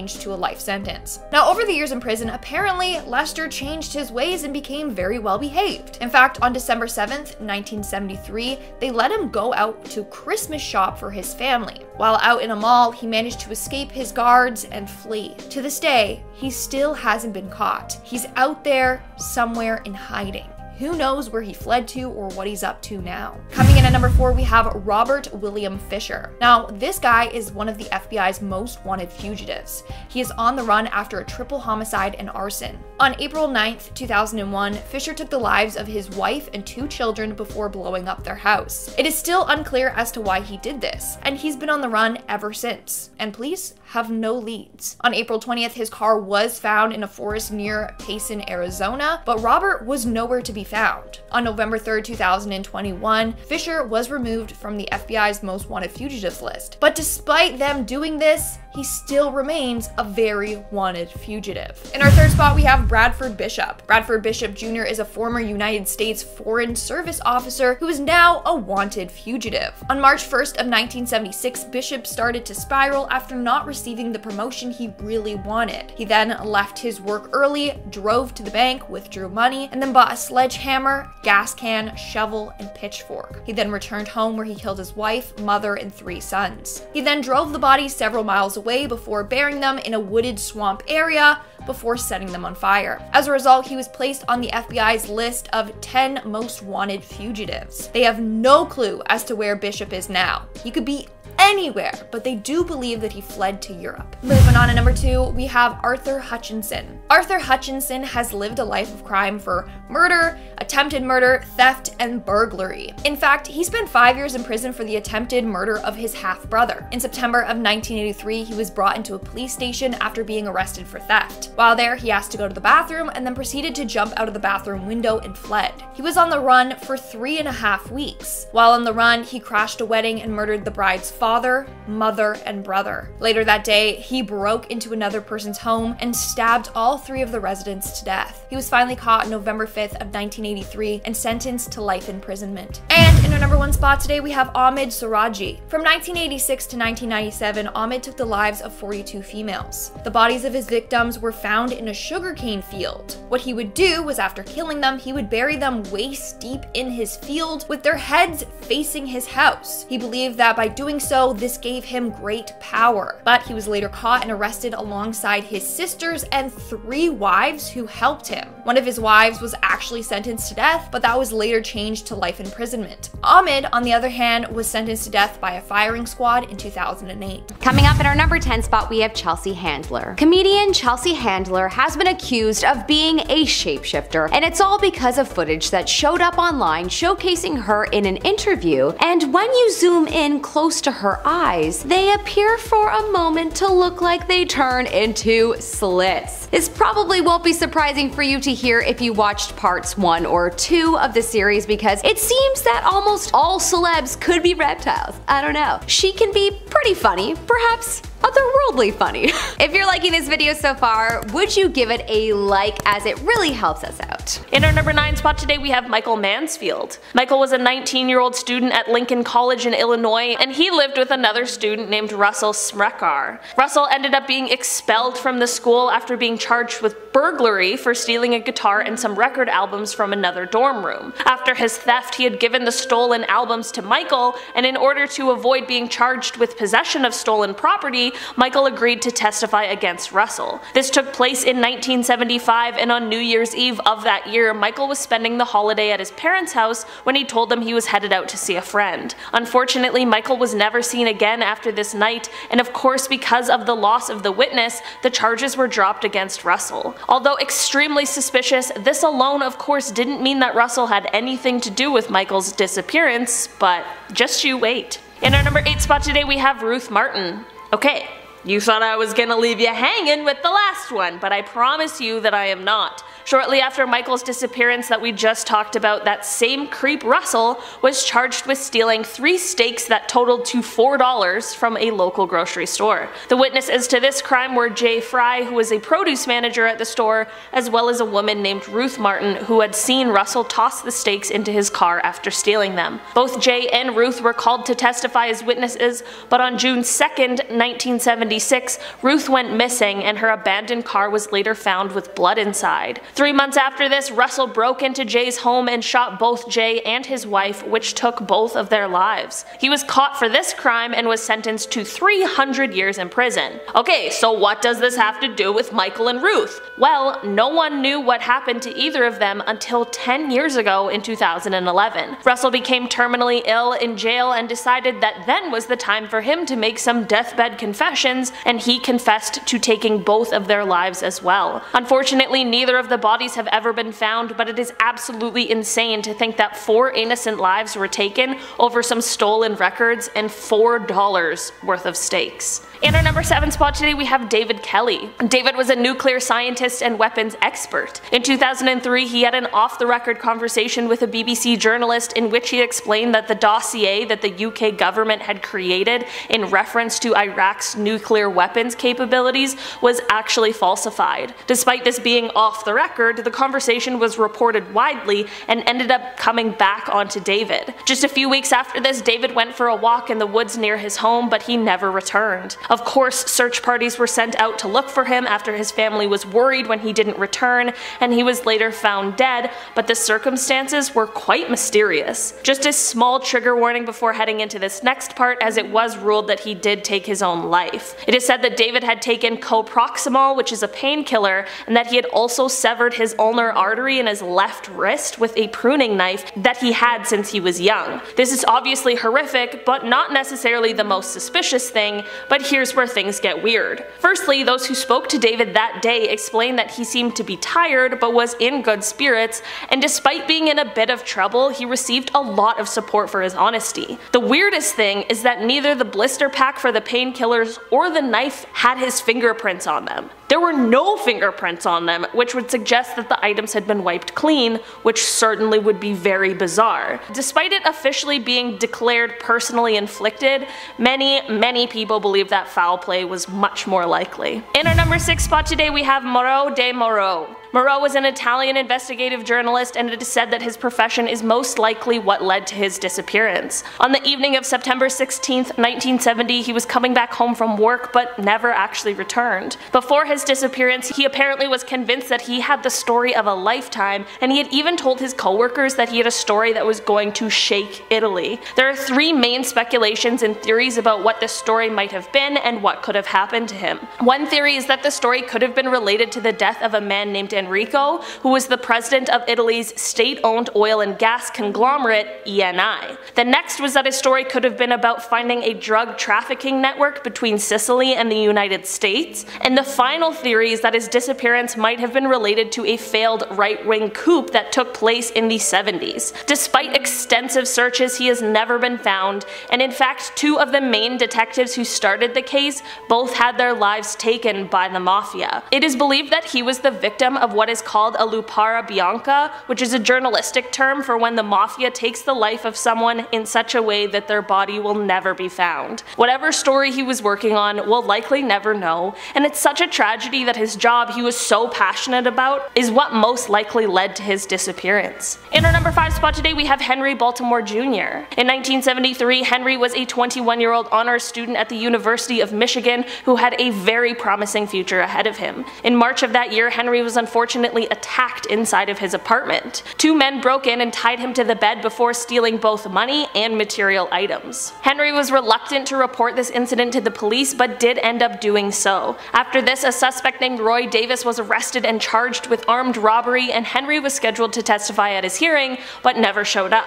2 days after the hearing, Henry did resurface and asked the prosecutors to drop the charges because he was really frightened, but they refused and Henry was rescheduled to testify. 2 days before this rescheduled hearing, Henry ended up disappearing very suspiciously. Originally, people believed that he may have gone into hiding considering how vocal he was about being frightened, but that belief quickly went away and people began to suspect something a lot more sinister was at play. Henry's family especially knew something was wrong because there was no way he would disappear without telling at least one of them. Without Henry and his testimony, Roy ended up taking a plea deal and only was sentenced to 6 weeks. Roy was of course considered a person of interest in Henry's disappearance, and a neighbor of Henry's even said that they saw Roy and another man knocking on Henry's door the day that he disappeared, but Roy's mother offered her son an alibi, so Roy has never been formally charged for the disappearance. The two theories of what happened to Henry are either that someone abducted and took the life of him to prevent him from testifying, or Henry left Michigan, changed his identity, and assumed a different name. You would have hoped if it was the latter he would have at least told one member of his family. His case remains open almost 50 years later, and who knows? If someone out there who's watching this video knows something about this case, please call in and give any and all information over to the authorities. The remaining family members of Henry's deserve to know what happened to him. In our number 4 spot today, we have Lena Chapin. If you're a fan of the show Unsolved Mysteries, this might be one you've already heard of. Lena and her 5 sisters were constantly moved around growing up depending on who their mother, Sandy, was seeing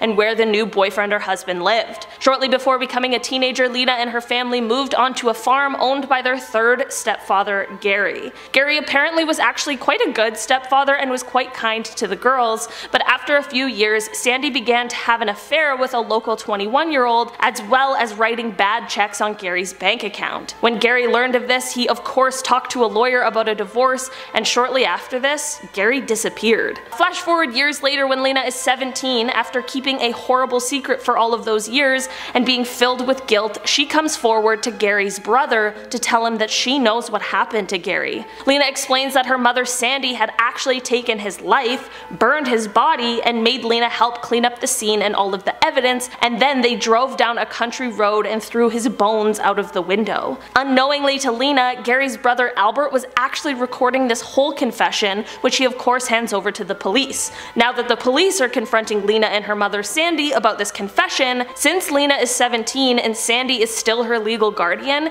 Sandy convinces Lena to walk back her confession, and since it was recorded without her knowledge, it isn't admissible evidence. A few more years years go by and Lena doesn't speak of the crime again and ends up getting a job, having a baby, and she lives with her boyfriend. And then right before turning 21 years old, which would make her of legal age to testify against her mother in court, she just disappears. Everyone in the family, especially her sisters, are convinced this disappearance has everything to do with her mother Sandy and was done to keep her quiet. While this mystery is still unsolved, it's extremely likely we all already know what happened to Lena, but we just need the evidence to prove it. In our number 3 spot today, we have Oliver Munson. In January of 1983, a teacher from Baltimore named Oliver Munson purchased a used vehicle. Just a couple months later, Oliver was surprised to find out that the vehicle he purchased was actually stolen, and that the man who he purchased it from, named Dennis Watson, was actually the leader of an auto theft ring. Oliver, of course, had no idea about this dark history and agreed to testify against Dennis in court. Flash forward to February of 1984, just 3 days before Oliver is meant to testify against Dennis. Oliver leaves his home for work in the morning but never shows up at the school and ends up never being seen again. 3 days after he disappeared, his car was found 2 blocks away from his home with a flat tire,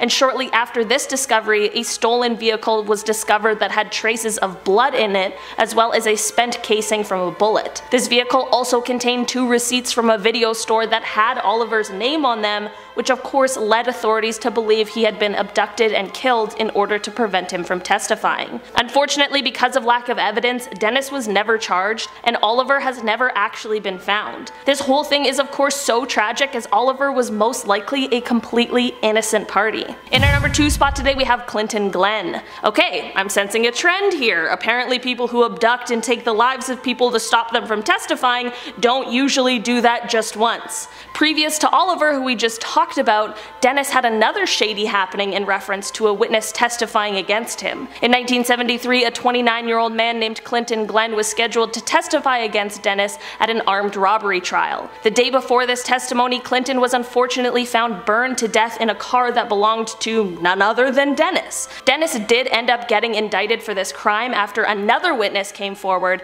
and we were so close to seeing some real justice, but the case ended up being dropped after this other witness died of a suspicious overdose. At some point you'd think all of this would end up getting Dennis charged and convicted with all 3 witnesses' deaths, but of course this is all circumstantial evidence, and it would be terrible to have seen him be acquitted of these crimes due to there not being enough evidence to pin him at the scene. To end off these horrible stories on an extremely creepy note, Dennis was convicted of auto theft and received a 10-year sentence, but after being paroled in 1989, he kind of just fell off the map, and his whereabouts have been unclear since then. In our number 1 spot today, we have Karen Silkwood. Karen Silkwood is well known for the worst reasons. She was an American chemical technician and a labor union activist who was very vocal and often raised concerns about the corporate practices that related to the health and safety of those working in a nuclear facility. You would think this is something that all of those working in the field would be concerned about, but apparently not. She worked a job making plutonium pellets and was the first woman on the union's negotiating team,